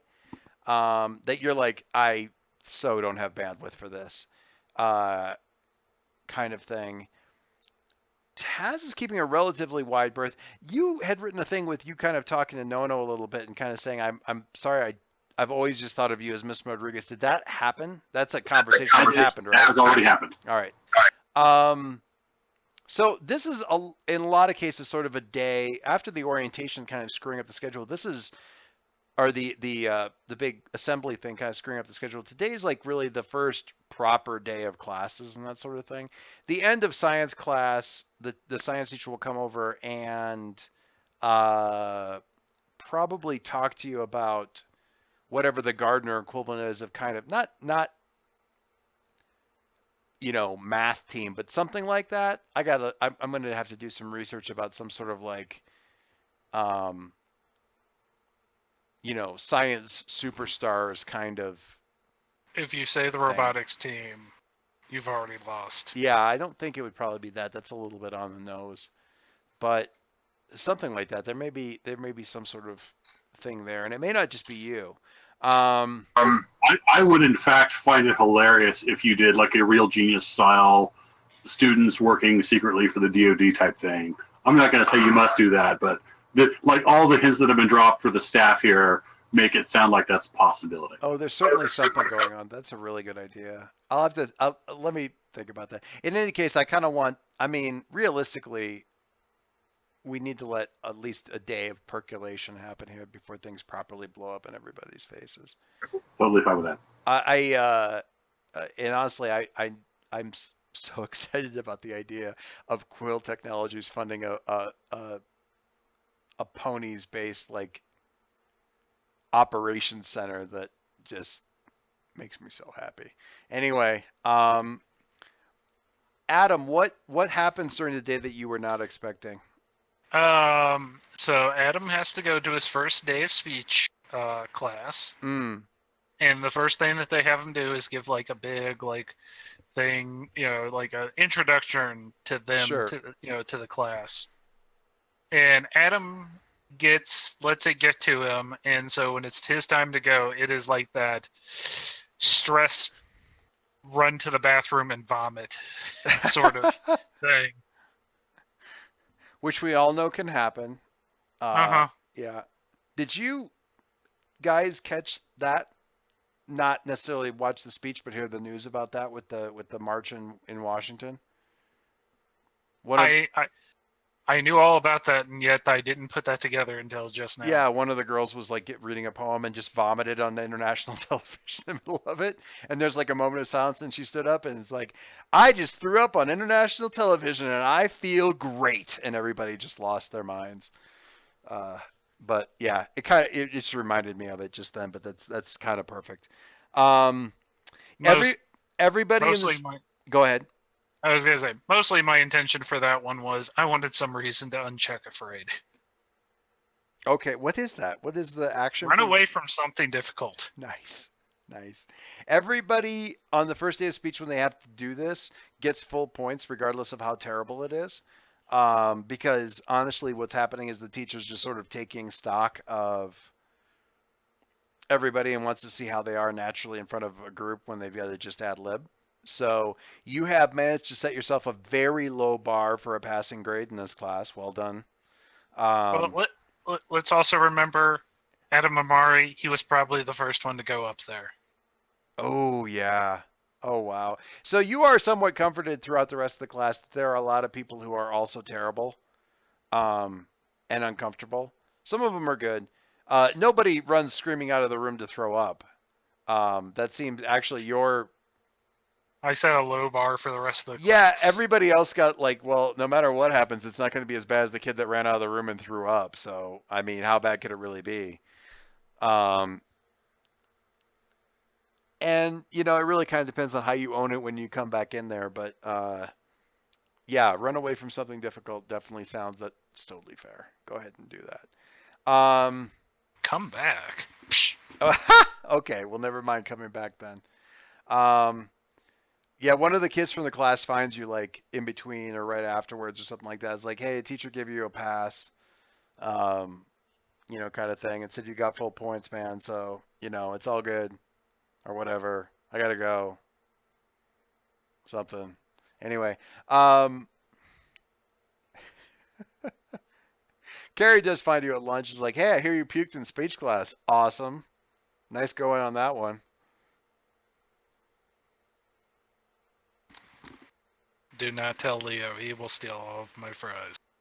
Okay, probably not if you've been breathing on them or anything, because whoa. But seriously, you're not good at public speaking? You literally glow.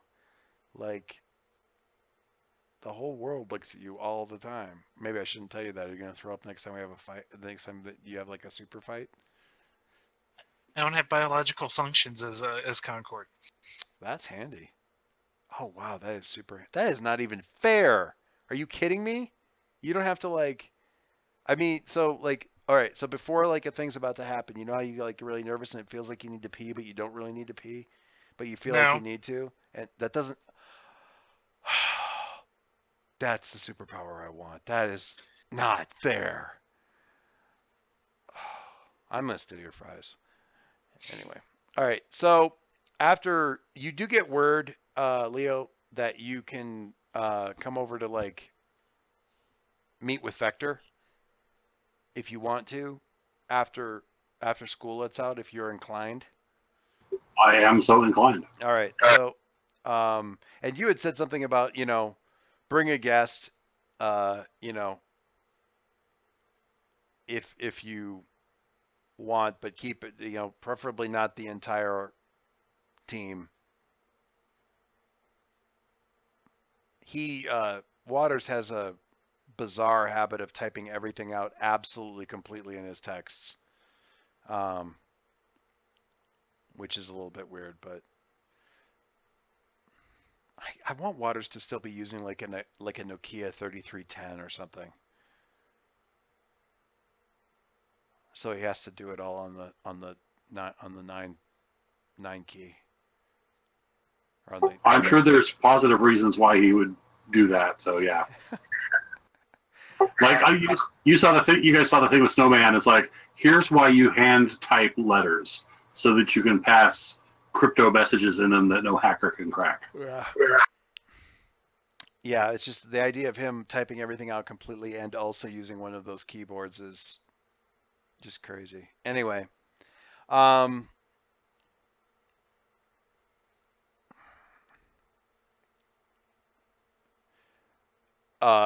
so anyway, when you guys are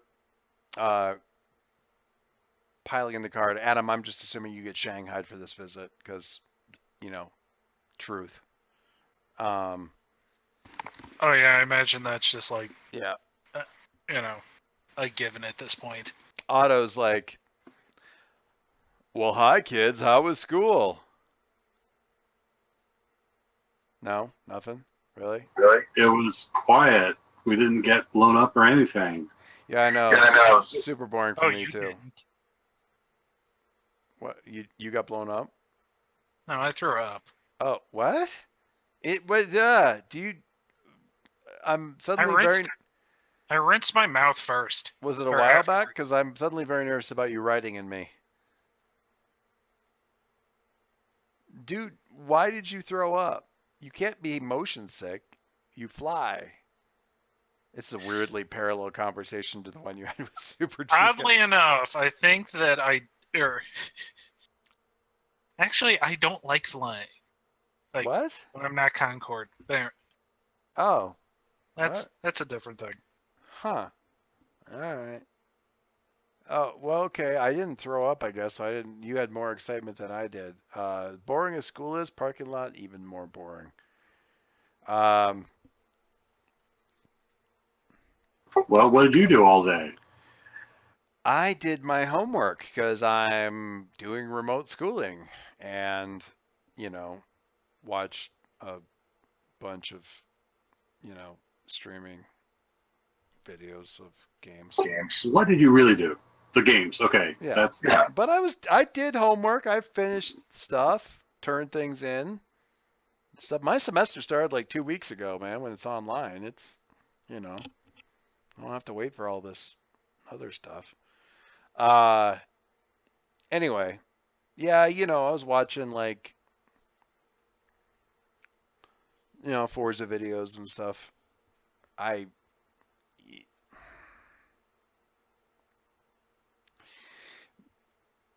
You always have something to say about racing games. What? Did they nerf it or something? They nerfed your favorite car, right? No.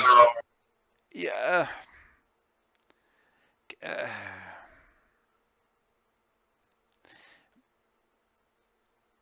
Man, you are the worst person to have to talk to about this. Okay. So, you know how when we were doing the thing with the ponies at the coffee shop and we had all those questions coming in and that I got one from Proud Mary he says it like he's sort of like doing a parody, like he's sort of like making fun of it, but you can tell he's like, it's not a name that you make fun of. It's a name to him. Like it's not it's a name he's really comfortable with saying, even though he's trying to make it sound like, oh yeah, silly internet name that came along with the question kind of thing, except it's really not. Otto, listen very carefully, man. They asked me about my underwear. Okay, nothing you have to say could possibly be more awkward than that. It's okay. Go ahead. You should have just told me to go commando in the suit, man. Anyway, so they asked why I wasn't on the Forza forums anymore, and that was, I don't. So there's, I know this girl. I know who that was. Like Proud Mary is her username on the forums and stuff, and I kind of like we used to talk a lot, like a lot. It was, I think, kind of the reason I was on the forums as much as I was, and she sort of figured out. Okay, don't freak out, but she sort of figured out who I was. But that's not really the main thing. She wanted to meet, like meet, like MEATMEET, like She wanted to come to the place where you are and interact with you. Yes. you're not making it easy, man. Anyway, I kind of, I mean, it's awkward, right? I kind of freaked out a little bit and stopped logging in and responding to texts and stuff. And I guess she figured out that I was going to be at the thing, so she put the question in there, and I've been thinking about it a lot since then. Because I kind of feel like a heel. Because she was really nice, and she was super funny. And this is listen. exactly as awkward as I thought it was going to be. Now, put aside what's awkward, and I promise you, I will not tell you what you ought to do unless you ask. But I want to ask you a question. What do you want to do? If you, I need an anthropomorphic version of the car with like his mouth like hanging open, going I want to not talk to her, but I don't know, man. I mean, she's like, I like you. I like you. What do I do with that? Like, I don't want to not talk to her, but I don't know. That's not, I mean,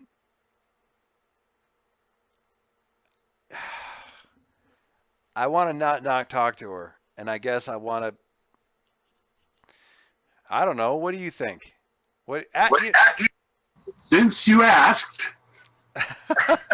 Well, wait, because you always have answers because you think about stuff all the time. That's the biggest joke of the universe. It's funny because I love the idea that he's so close to you, but at the same time, like, his perception is not right necessarily all the time. Like, you're too close to the camera for him to like get you fully in focus sometimes, I think. Because he's sort of the big brother, at the same time you're kind of the big brother, and you guys are so close to each other that he just has this, it makes him feel awkward when he's put out of his familiar position. Yeah. And he knows that you don't necessarily have the answers to things, but he always feels like,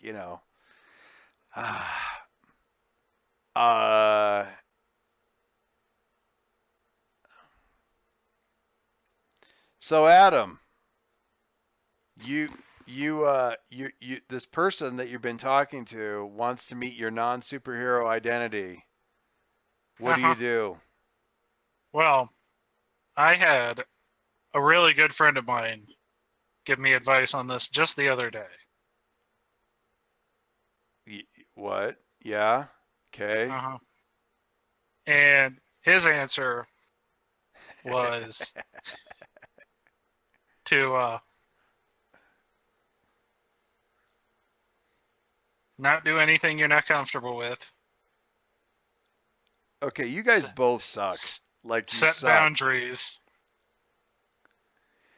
And honesty, courage, and love. Man, dude, that guy sounds like he is completely full of crap. He is. And there's an image in Roll20 for you both. I gotta look at this now.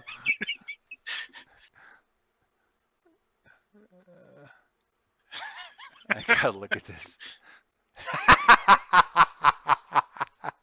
Oh, it's so good. See, and I'd lost track of the conversation that you guys had written out, so I couldn't tell if that was advice that Leo had said, or if that was advice that Otto gave you while you guys were sitting on the hood and talking, waiting on Jason to come out. So I didn't know. Both. It was both. Nice. You got it from both sides, yeah. Uh-huh. Really nice.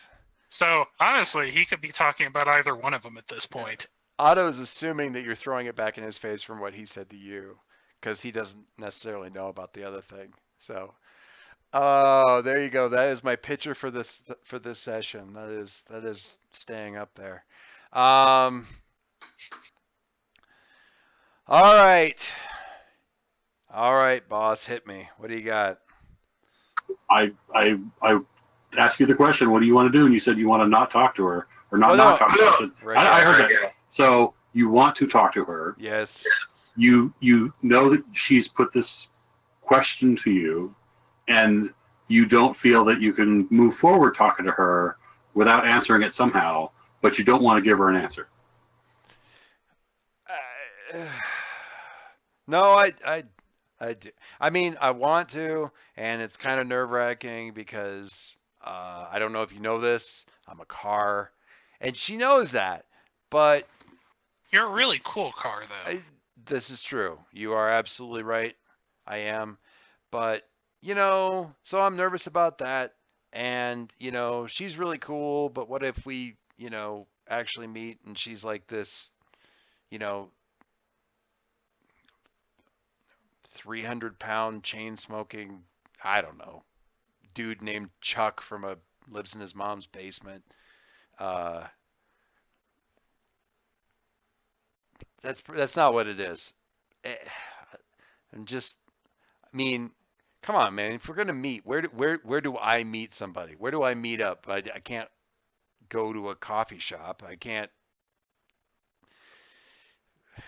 You guys wait. You guys met on the Forza forums? Yeah. So she's a racing fan. Yes, she's really good. Drive her around. Who would not like that?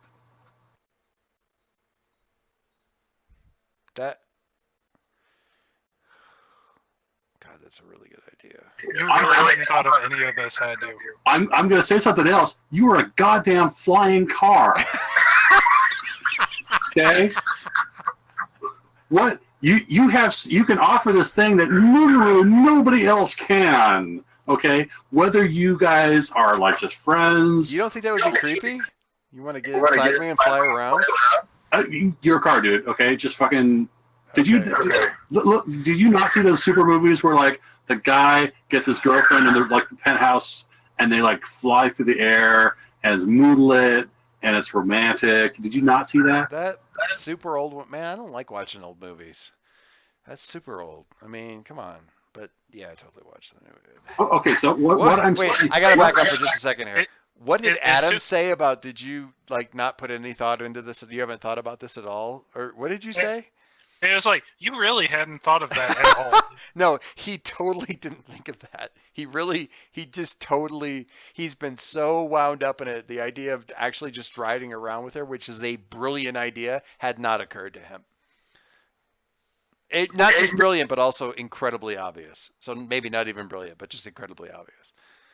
I want to ask something else. Can she actually drive in real life? I mean, I think so. Okay. Probably. We can get her a rental car. Do you want to have a friendly race? Do you want to teach her something about quartering? I would so kick her ass. Well, you can find that out, and then that's the end of the date, and you never talk to her again. But my point is that you have this obvious shared interest, and you have a million ways to participate in it. That lets you be in control of where that that romance throttle is, if that's a consideration for you. You're not gonna freak out if she drives me around? Like you're not gonna get all weird about her sitting in your chair? As long as she doesn't leave any wrappers or Coke cans or anything in the Oh interior. please, I don't even let you do that. I know, so that's all I care about. Like, okay, look, if we're transforming and we combine, and I take like a Big Mac box to the face, I will not be happy. Okay, you know that. As long as that doesn't happen, everything's cool. This is your body. This is yourself. I just get to ride around with you because you are a nice, kind person. This is you being considerate to me. You are not my property. You are not my vehicle. No, I know. I'll amend that in one sense. You are my car in the same sense that America is my country. I don't own America, but I love being part of it, and I love being your friend, and I love traveling with you. All right. We're not gonna hug right now because that's we crash. All right. Damn it. All right. Honestly, Otto, Totally. I mean, what's the worst thing that could happen? It's not like you can change the superpowers. Don't ask that question. Never ask that question with this team. Don't. No. I would see like a week ago. I would have said she'll turn out to be Alicia Chin. That could still happen, but it's much less likely. Yeah. No. No. What's the worst thing? Jason could run into her and start talking to her before I get there, wherever we're gonna meet. That would be. No, Jason can't talk to girls. You're fine. Oh, that's fair point. Okay. So that takes up most of the drive out to like the holding facility that Aegis has got Vector at, and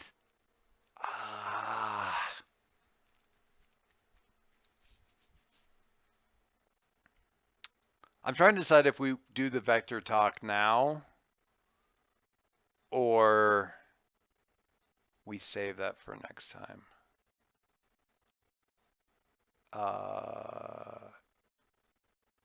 Well, if what? we do the vector talk now, Mm-hmm. we might get a roll in this game. Yeah, okay. Hey, I shifted some labels. It's not like we haven't entirely disregarded the rules, but there's just no. However, yeah, I know. That also allows you to end on a cliffhanger. That's true. We do. We can do that. I'm a little terrified because the two people that are coming to see Vector are both people with adult like socialization moves. I think don't you guys both have convinced with best interests? He has empathize. I have persuade with best interest. Oh, okay. Uh-huh. Okay. What's the now? So because these are weird moves, they're not completely swap outs for the other thing. But oddly enough, empathize is provoke. Oh, interesting. But so what's was not what I was expecting. In what ways? I got to look at this thing now. You could beat someone to death with empathize. It's amazing. You can. It is how you verbally browbeat somebody. I'm going to look at this thing now because I haven't. Honestly. Listen, man, I completely understand. You like to hurt people, but you can't just go out and fight people.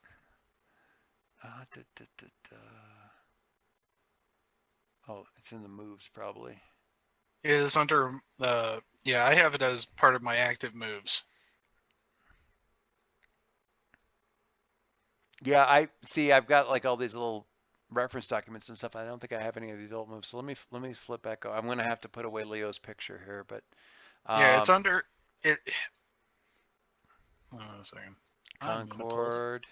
I'll get you up here. Empathize. When you openly empathize with someone, roll mundane. On a hit, they must reveal a vulnerability or mark a condition. Wow. On a 10 plus, take influence over. Holy shit. Yeah, that's good. But of course, I mean, provoke. It's not kind of. Kind of. Provoke is kind of. I mean, it's almost like a weaponized. It's browbeating somebody. It's kind of like a reverse vulnerability team move. Well, I guess it's a weird thing because none of the adult moves 1-to-1. No, they don't, and they're very much.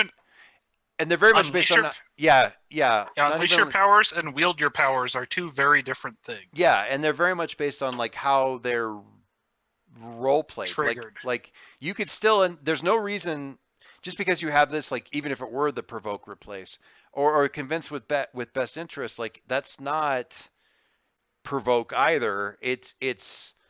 It's something, and it's in that same sort of wheelhouse, but there's still times when you would use provoke or pierce the mask or whatever. It's these very specific situations where you can roll thing out. All right, so let's you make a good point. We should roll dice. Otherwise we go through this whole thing and nobody gets XP. Yeah. Because I know you guys are just like starving for I'm actually one potential away from the next move, and I know what it's going to be. It's going to be one of two things, and we'll talk about that. But yeah. Okay, I'm very curious about what that is. But I'm probably going to make Harry buy the super base thing because it's actually in his playbook. But I thought that was the protege, not the legacy. The legacy can take the protege's Yeah. base. Oh, okay. The legacy can take the Doom's sanctuary move. Oh. Oh, so that's why you've been asking for Doom specific. Okay, that makes sense now. Yeah, that's why I was using the Doom's sanctuary thing because that's the template that you use for the bases and stuff. I just thought you wanted to inflict more Doom on Jason, so I was like, yeah. I mean, the protege kind of has it in the sense that like their mentor can like make stuff available to them, but yeah, under the mentor's resources, one of them is a hidden base. That's exactly what I had been looking at taking. So now I've pared it down. I'll take the other one I was thinking of. Yeah, I mean, you can kind of work it out with Harry either way, because I mean, you certainly have more advances than Harry's gotten up to this point. So yeah, I mean that's the other thing is like if one of us has to take it, I'm okay doing so. But anyway, I do kind of want to have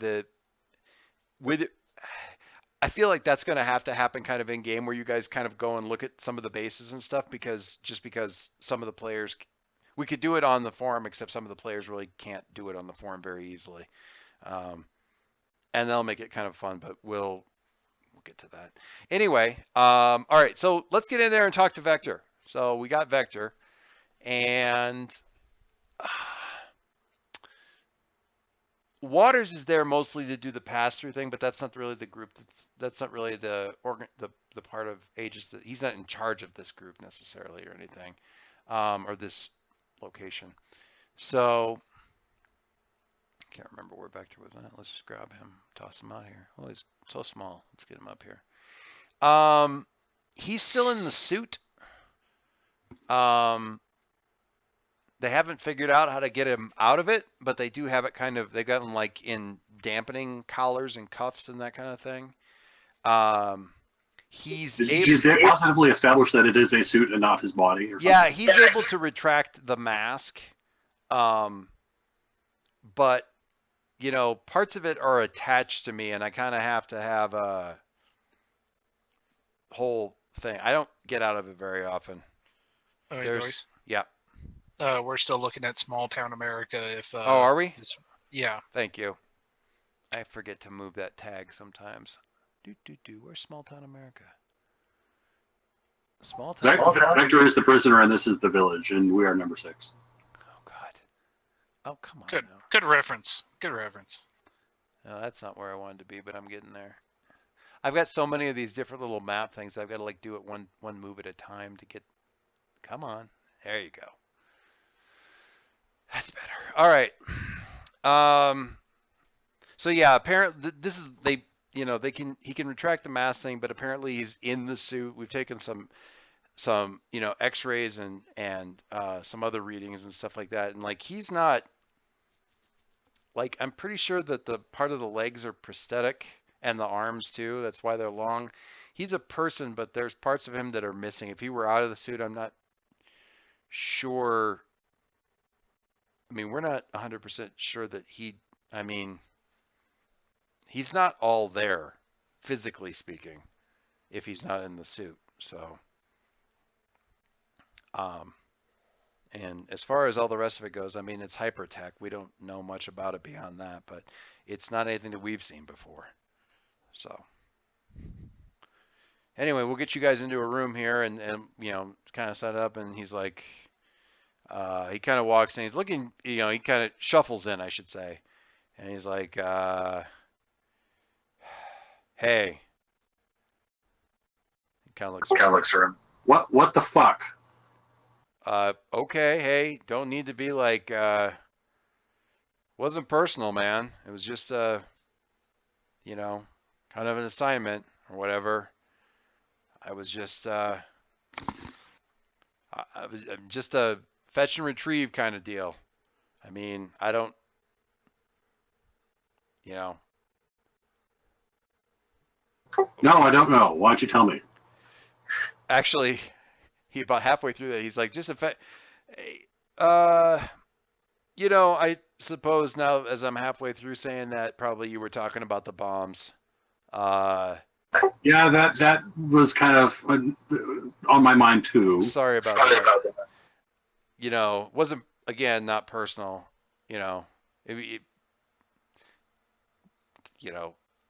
In my timeline, and he kind of stops himself again. He's like, it's complicated. I'm not trying to hold out, but I don't know what I do here that may screw stuff up in my future. So I'm trying not to step on a butterfly or anything, And you get the impression this guy may be in the super, but there's no way, you don't think, that he's the one who made it. He's not. He's not. Yeah, he's not a super genius. Yeah. Okay. Well, go ahead. Yeah, I was just gonna say, Concord's gonna be like, I think you've already stepped on the butterfly. No, I mean, I was specifically told that I could get that thing at that point in time and get caught? No, because that wasn't supposed to happen. Were we fated to die at that moment? No. Then you would have changed something anyway, wouldn't you? Well, okay. We don't have like all the details, but honestly, an explosion at the Quill compound is not something that happened with enough infrequency for it to be that notable, to be perfectly honest. Yeah, but it'd be an explosion that I would take to the face. That would end my life, and I have plans for the rest of school. And I'm on a super team as well. We are busy preparing to negotiate with a world power here. I don't know if you know that or not. Maybe you can read some history books when you get back. I don't know. Maybe it just goes terribly awful for me. But I don't think that we were supposed to die there. No, it was really just to destroy, okay. I mean, we're in the good thing about this is we're in an AEGIS thing, and we basically don't know anything about AEGIS. So I'm assuming that anything I say in here is never going to make it back out to affect anything else. So I can probably, man,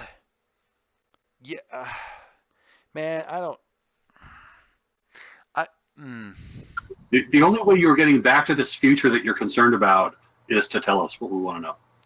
Otherwise, you're just going to sit in rooms like this for the rest of your life. Okay, now I'm going to have you all convinced with best interest, because that's the angle to take for that, I think, for sure.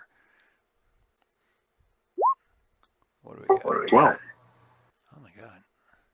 Superior. Ooh. I didn't even think your superior was that good, but yeah, you. I have two labels locked, and it's funny because Amari was trying to change both of them, superior and mundane. Oh wow! And they're both like, dude, I know who I am as far as that goes. You're barking up the wrong tree. All right. So read me that move, if you would. When you persuade someone with their best interests, roll plus superior. If they're an NPC on a 10 plus, they buy it and act accordingly. And just for information, on a 7 and 9, they need concrete assurance right now. As an out of character note, I'm sure Waters would be like, yep, that would happen. Yeah. And then if they're a PC, on a hit, they can mark potential or shift their own labels if they do what you want. And then also on a 10 plus, take influence over them as well. That's only PC, so I don't get influence over him, but he does what I want. Okay. All right. No, see, I don't think you were. Okay, I don't know anything about any foreign power that you're supposed to talk to. I don't know anything about that. They kept asking me about that if I was working for some. I mean, I can't even pronounce it honestly, but I don't even know them, so I don't know what that's Well, what about. that's about. Viotovia. Viotovia. Yeah. I told you. Yeah. Everyone. No, I don't know what. I don't know what that is. Uh, no, I mean, I don't think it was actually supposed to get anybody, but it was okay. Imagine, if you will, that an incredibly fast, high-tech, super handsome speedster comes in and grabs a box, and then there's a massive explosion, which you're all superheroes, so of course you survive, and it wipes out the whole area, and in the process, obviously, your toy was destroyed, so you build yourself a new one, and that's all fine, and everything is still fine, and you probably even make some improvements or whatever, and we still get the thing that everybody else assumes is gone. So you don't Let's start with who's we. What's that? Let's start with who's we. Uh,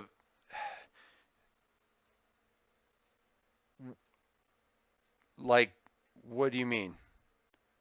You and Oh, parties. So we're like,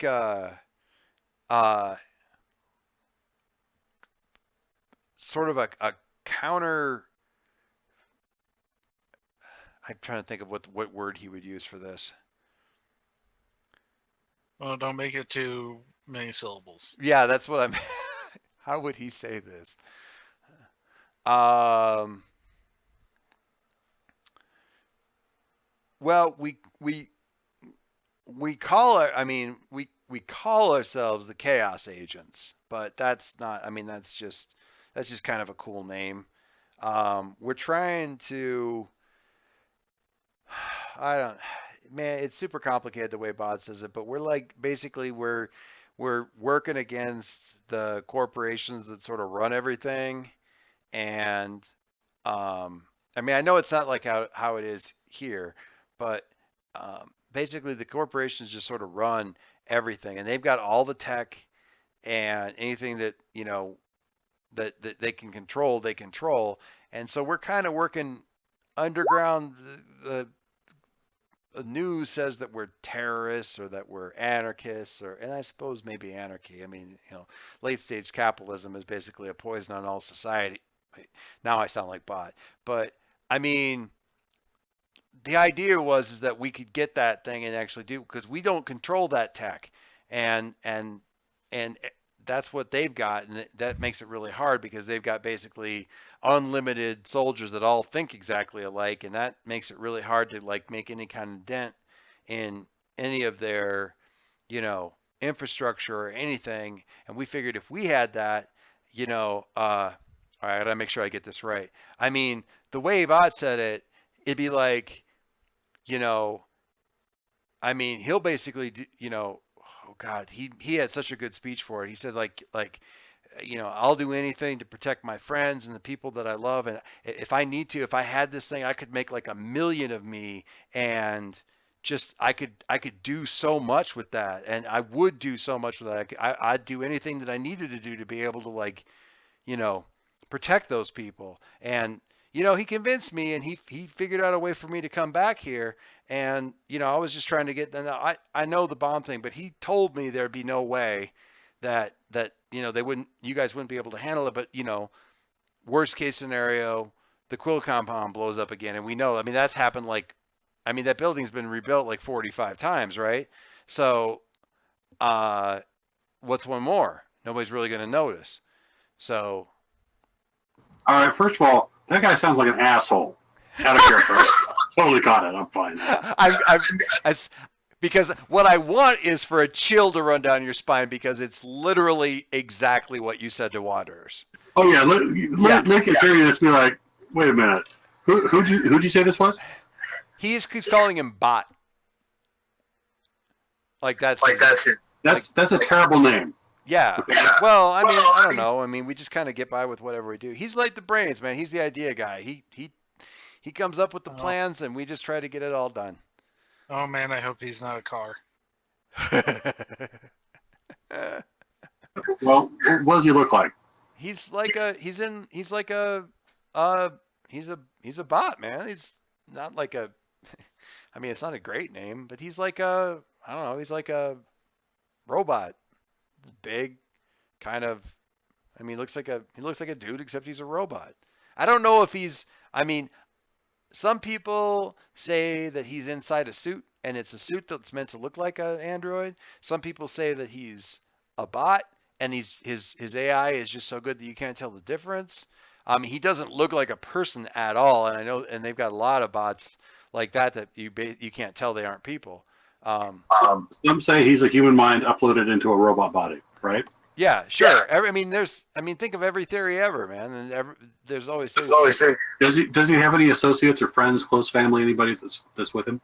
Yeah, us. I mean, there's like all the, the and I swear to God, agents, all the agents, Chaos. all the agents of chaos and stuff, and there's lots of us, and we got cells all over. I mean a little more personal, like girlfriend, wife, best friend. No, I think bad stuff happened with, we kind of, like, we don't ask what he is really, and we don't ask about that kind of stuff, but when he talks about people he cares about and stuff like that, you can kind of hear it. He gets kind of like in his throat. So, I mean, there's probably something. I mean, we've all lost. And you're saying that you guys do not have this technology. Is that what I heard correctly? Oh, no. I mean, the technology exists. We don't have it. Yeah, but why not? Because the corporations have it, man. Like Rook, I mean, they've got all of that stuff. I mean, they basically. Okay, so Rook, who else? Well, they're like a bunch of the corporations, so they give it, or they, you can pay for it if you've got the money. If you've got enough money, you can have that. They're if you're rich, then you get to get your memory kind of uploaded into a body that never dies, and if you're if you need an army, then you get, one perfect loyal soldier, and you make a bunch of copies of them, that kind of stuff. It really just depends on how, if you've got the money, and these are guys who have all the money. So, how do we, and, Bot says he's got ways of making these the soldiers and stuff that they make are crazy expensive. And they're like all these rare hypertech things and all this other kind of stuff. Bot swears he can do this stuff with like the garbage that we got in the backyard, and put these things together. He's been working on it's some kind of lathe, something. It's like a thing that makes other things, and he's got it. It's supposed to be super illegal, but he's managed to build one. But he needs this to like do really, kind of mass produce. And he said everything would be fine. How did you come back in time? I don't know. I mean, Bot did it. It was like a kind of a gate, sort of, and I had to run. I had to run really fast. It was like this whole thing. There was sort of lightning and electricity kind of a thing, and he sort of shot me with it. I mean, it was weird. I didn't really understand. I mean, I don't ask questions about the science, man. It's not really my thing. I mean, I just kind of, I do what I can to help out, because if it weren't for them, I'd just be, I'd just be in a chair somewhere or laying in a bed, or I'd be dead, because I'm not much use to anybody. Like my mom we were living in, a bad part of the city where we were at, and there was a lot of chemicals and stuff. So when I was, I didn't come out right. So, if it weren't for them, I'd probably still be just getting fed by my mom or my aunt or something. And, it's fine. It's fine. It's just, So you let me see if I understand this. You grab this thing, you blow up the building. What's your next move? How do you get this back to where you're supposed to get it? oh, there's a place I need to be, and then I can go back. They gave me a window of like a week where I can get there and go back. I mean, I think I'm probably going to miss that, but um, yeah, I mean that's what it basically boils down to. Um, is they've got some sort of thing that they can open. It's got to be on their end, and I just have to hit it. I'm not going to say 88 kilometers an hour, but anyway, or 80 miles an hour, but I just have to hit it at the right time and at the right speed, and apparently it'll just pick up anything going that fast at that point. It's like a big net that's only built to catch me. Okay, fair enough.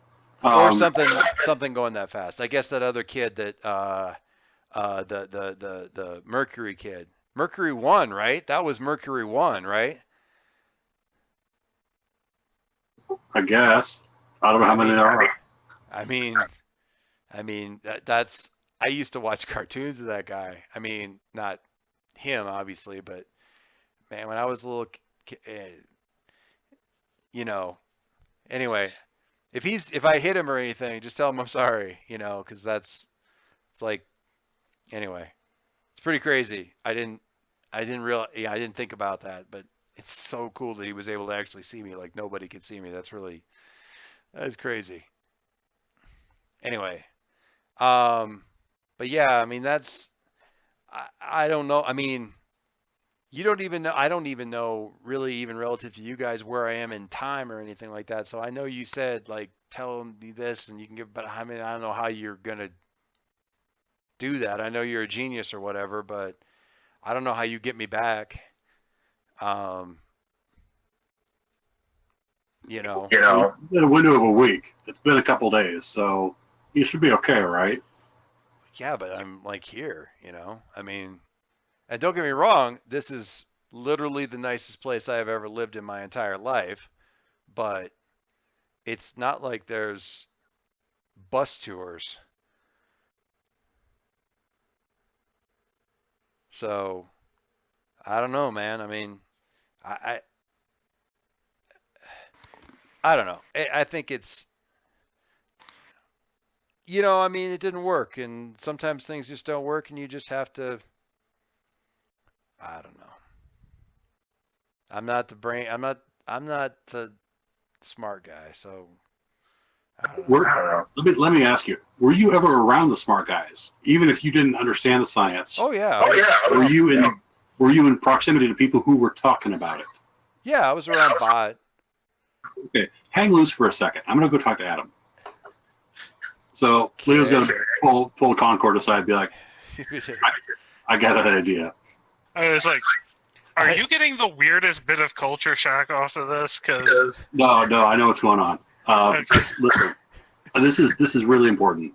The way that memories work is that we make these associations and we have these like strong emotional bonds with the memories that we recall, but the data's still in there.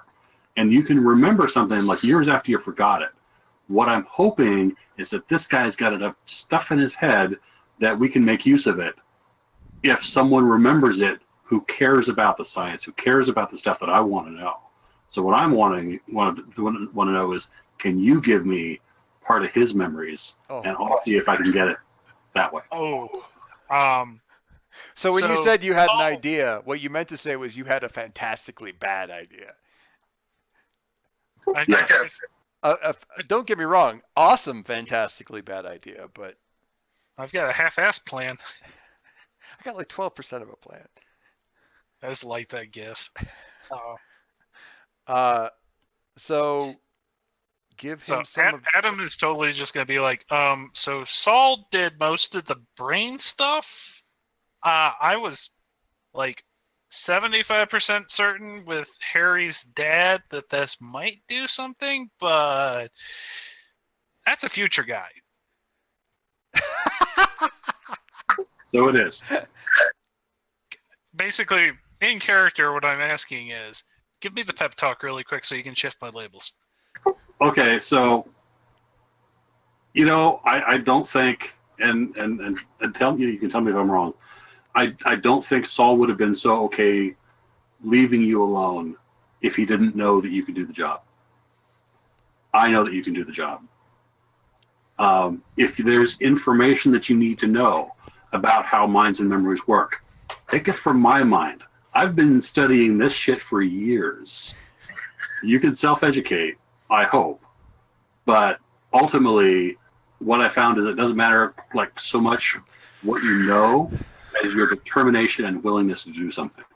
Okay, this is literally, and I'll explain later, my future that he's talking about. Okay, I gotta fix this shit. I will do what it takes, and I want you to help me. Okay. I think that's a good label shift. All right, what are you looking for him to shift? Superior? It sounds like superior. Freak. Person? Oh, freak. All right. I'm not sitting on a good freak right now, so Oh, I see. Okay, this will work. I don't know what you would shift down off of that, but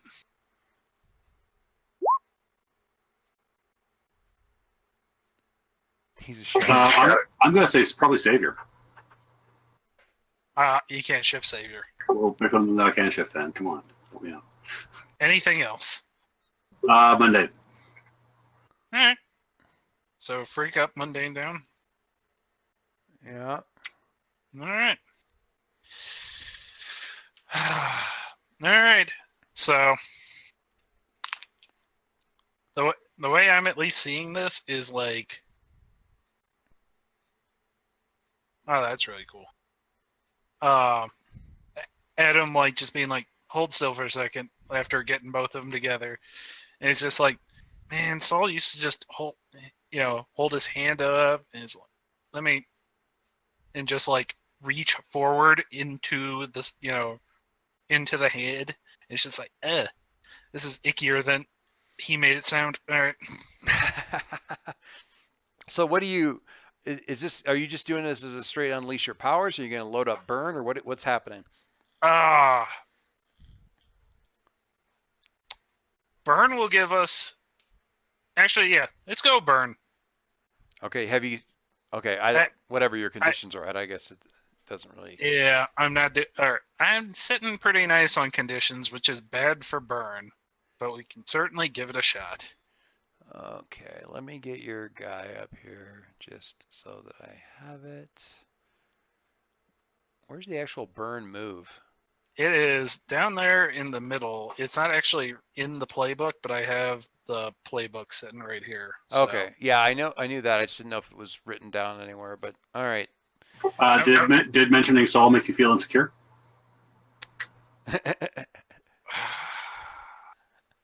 No, I mean, so here's the thing. No matter what, I'm getting the burn in order to do this. It's just a question of how many conditions I mark as well. Yeah. That's.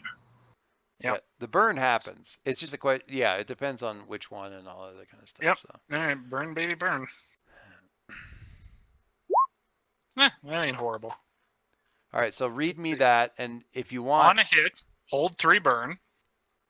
On Okay. a 7 through 9, mark a condition. All right, and there is team if. I'm totally okay spending team. All right, so just kick it to the 10, then you get your 3 burn, and you don't have to worry about the condition. Because it makes really good sense for him to be able to help out with that. So. Oh yeah, the pep talk beforehand totally instigates that, I think. Yeah, for sure. So. All right. So, tapping into the key gnome. Okay. Channel full capacity of your incredible powers to overcome an obstacle, reshape your environment, or extend your senses. So basically, take a 10 on unleash your powers. Yep, spend 2 burn to 10 plus on unleash your powers. Okay. Yeah, this is weird, but it's entirely in keeping kind of with the key gnome and other stuff. What are you looking for, Leo, in this? What do you want? You want the science of the time travel, or you want what the hell he wants? Is there a limit on how many distinct things I can have? Because I can give you a priority order. let's actually, I think this will open the door, but ooh, does it make sense to use something like an assess the situation or something? Does that make That sense? might work well Yeah, it could. with some more open interpretations. Yeah, to the we can. Well, questions. yeah, we can definitely do that. Because I think your own willpower in this is probably. I like the idea of rolling superior just because bringing your mind to bear on all of the data is relevant. I think there's a couple questions in here we can kind of use. Let's just see where we are. We'll leave one open ended for that kind of thing. But yeah, let's do a superior, and then you can give me the priority order kind of a thing. Get some dice rolling in here. We'll get it done. Another 11. All right. So there's 2. And I guess maybe what here can I use to, or that kind of thing. Or what I guess what do you give me your priority order and we'll make it match up. So the things that I really want to know are if this future character is me, which Leo kind of assumes is the case, Or some version of you. Yeah, there's no conceivable way I could see that he would just have forgotten how to recreate this technology. Right. The Heart Factory was never based on the robotic carbon technology. It's basically a PC with just a really interesting chunk of custom coding. So that shouldn't have been lost. So I think something else must be going on. And so I'm not sure really how to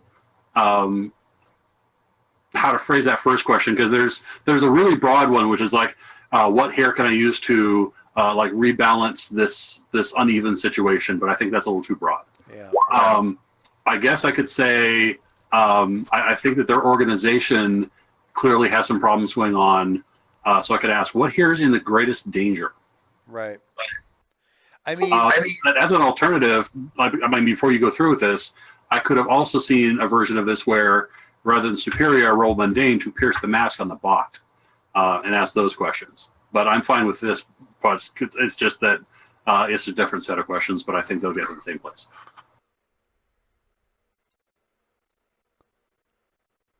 yeah, I like and your superior and mundane are basically the same number anyway. They're exactly the same. Yeah, They're both the same roll. So we'll mix this up a little bit.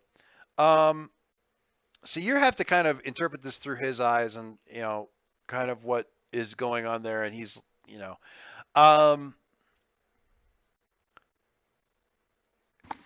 based on what he says, Bot knows a lot about what he actually knows extensively, and actually goes on a couple of rants about how they're suboptimally using this technology at a corporate level and misusing it and using it wrong. So he seems intimately familiar with all the various applications of the way the thing can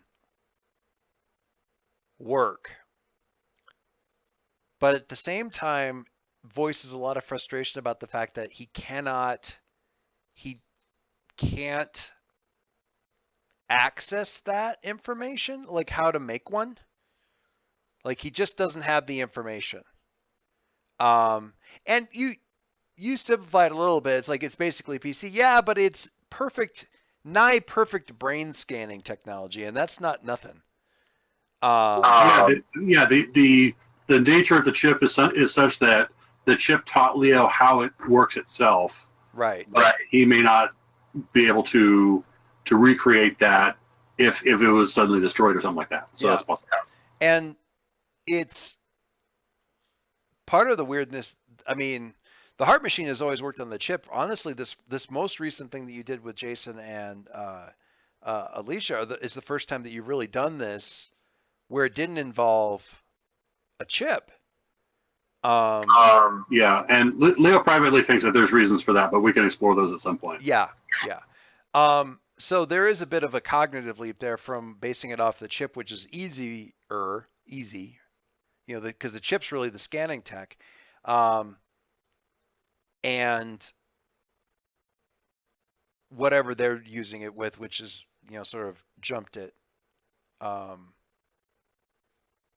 forward. I thought of another alternate history thing that we should probably, like, I don't know if I'm ready to rewatch this yet, but Dollhouse. The second season of Dollhouse has a weird future history kind of thing for poor applications of this kind of stuff. If this is Epitaph 2, I'm just going to eject right here. Yeah. Yeah. No, I don't have any desire to go down that particular rabbit hole.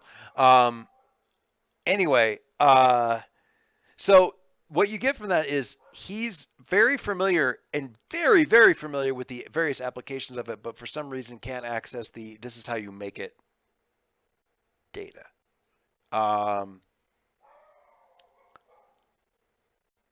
You rolled really high. Okay.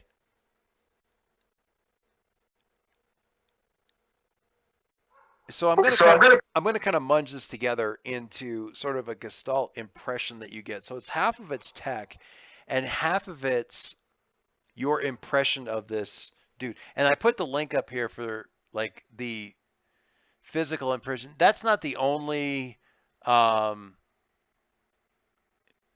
physical like the image that you have of this guy, because he rebuilds himself a lot. It's always basically humanoid, doesn't like do any transformation type stuff, and it's always kind of, but it's always like, variations on this. The fact that if you posted this somewhere, I don't see it. Oh, it's in the chat. Just above Concord rolling a 9. Oh, I see it. Did I get that right? Yeah, that's the right one. So that's like one of like a bunch of different other variations. If you really want to see a bunch of different possible ways this guy would appear, do a Google search for robot invincible, and there'll be a bunch of, because that's kind of it's who I've got stuck in my head, so we're going with it. I'll give you this, and this is going to be kind of where we stop. He says some stuff while he's giving Vector instructions on how this is going to go and how he's going to get you, get him back. And he talks a little bit. There's some oh God, is it the not paired electrons thing? What the hell? The damn it, tangled. The stupid thing that they use all through Mass Effect to do like communications across space and stuff, but it's like the tangled. Quantum tangles. Quantum entanglement. There's some sort of thing there where he's got like basically like a quantum entanglement with some of Vector's atoms, so he can kind of pull him back that way. But it's not exactly that. It's being able to activate in the speed thing, and pointing it at specific places in time and all this other kind of stuff. And he's going over the instructions on what to do and the bombs that they got by, they went basically down to the future version of a CVS and bought them out of like alarm clocks in one of their sections, and, rig these things up. As high tech as those things were, you get the distinct impression that they're basically the future version of like a cobbled together Molotov cocktail. It's an IED, yeah. Yeah. It's just kind of tech at that level. But he says something that it isn't something that Vector caught as a giveaway, but your impression walking away from it, and I'm not going to, at 10 to 11, I'm not going to think of the exact phrasing, but the impression that you get is he doesn't actually expect the plan as he presents it to Vector to work. What he expects to work is for you to figure out what happened and send the thing back anyway.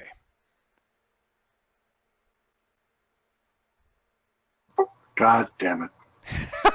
And we're going to stop right there because that's awesome. But yeah, I will, once I get my brain back tomorrow morning, like actually write up kind of how he phrased it. But he's sort of like an off the cuff kind of thing, like worst case scenario, blah, blah, blah. But it's not exactly what, but you're thinking about that. And it's like, you never expected the bomb thing to work. You never expected him to get away and then be able to hide for a week with nobody being able to catch him. You expected this to happen, and you to talk to him and find out as much as you could, and then figure it out, and then do it anyway. We'll see about that. I'm just saying that's what you get. That's really the mundane read. Like, what were you really planning here? Kind of answer. No, that's totally legit. Yeah. That's good. But that's what you think is how Leo intends to end this particular moment. So yeah. We'll just see about that. Okay. So, well, Can we get a requisite? I hate time travel. Really? I love time. Oh no, I love time travel. It's ridiculous, but Oh yeah, it's everybody always in any time travel comes up is just like, I hate time travel. I two things that I really love about time travel. Well, no, two things that I really love in stories that I find terrible amount of fun. Time travel can be fun. It can also be terribly annoying and lazy and stupid. And as much as Leo's saying, I need to save this future, this could very easily be an alternate toothpick. Like, and almost by definition, in most theoretical definitions of the thing, by simply fiddling with it, you're going to make it an alternate toothpick as opposed to your current toothpick. To go back to that whole thing that Bill wrote up about the, he didn't even get into the thing about it. Every time you mess with the toothpick, you generate a new toothpick in the cup. But the two things I like are the time travel can be fun if it's not overdone and ridiculous. And I love amnesia stories, like you don't know about yourself kind of stuff. And that's always kind of fun. And that's not what this is, but that's just the other thing that I always get a big kick out. And the best of all is when it's time travel and amnesia. Oh no. No. You see, the opposite is also good. Which is what? You just time travel to the amount where it's just like, now it's just a running gag. And do you know what you end up with then? Groundhog Day. Oh, yeah. I love Groundhog Day. Groundhog Day Everyone loves Groundhog Day. When I was in college, the only movies that we had a VCR. I didn't have a TV, like an antenna to hook up to my TV. So I had a television, a VCR, and I had like 3 or 4 movies. This probably tells you a lot about my background. Like, this will tell you a lot about, just explain a lot. But the movies I had were Hudson Hawk, which I watched the absolute shit out of. I know every line to that movie. It's ridiculous. The original Buffy the Vampire Slayer movie, which also good. At the time, I swore up and down that there was more to that movie than just a weird kind of Clueless riff with vampires. He was really trying to say something in depth about high school in general. And everyone looked at me like I was crazy. And then the show came out and I was like, you see, I was right. The Empire Strikes Back, but none of the rest. I didn't have any of the other ones. I just had like a used cassette from the local rental shop with like a beat up case for The Empire Strikes Back and Groundhog Day. Those were my 4 movies that were like, if I didn't have anything else to watch, I always had those. And I've watched them, all of them, dozens of times. It's not so much can you say the lines from Hudson Hawk, but can you swing on a star? Yes. In fact, I was actually doing I was doing Swing on a Star often enough a couple weekends ago that I was like, my daughter was like, okay, stop. And then I had to pay for it for the next couple of days because my 4-year-old would walk up to me, look up at me and go, or would you rather be a pig? And then run off laughing because it was hilarious. Anyway, all right. So I was thinking we were going to do a short session. We ended up doing an extra long one. That's hilarious. Leo, closer to the team, further away, more than your own image of yourself. I'm closer to Adam. I get potential. Yay. I get to shift my labels. I'm closer to Leo. I get to mark potential. All right. Swap my labels. And that means I get influence back over you. Look at that shit. Rawr. Well, it was a good session for that, though. So you were going to, what's the advance you're looking at then, if it's not the other thing? So what I was looking at was one of 2 things, which was the Mentors resources, which would let Leo buy a base for the team. Right. If you are having Harry do that, then I'm looking at the other one that you talked about for Otto a long time back, but which didn't really feel right. This one does. Leo's got these third and fourth generation robots planned out, which are not like fully intelligent. They're Right. basically like movie animals smart. Right. And the first thing that he's going to build is this big like frickin' Firebird, like, you know, giant bird / jet fighter / robot thing that Otto can plug into. Ooh. And that's the Kirby Craft. Nice. Nice. The Kirby Craft lets you directly engage a threat, unleash your powers, or there's one other move that it can do with Superior. Ooh.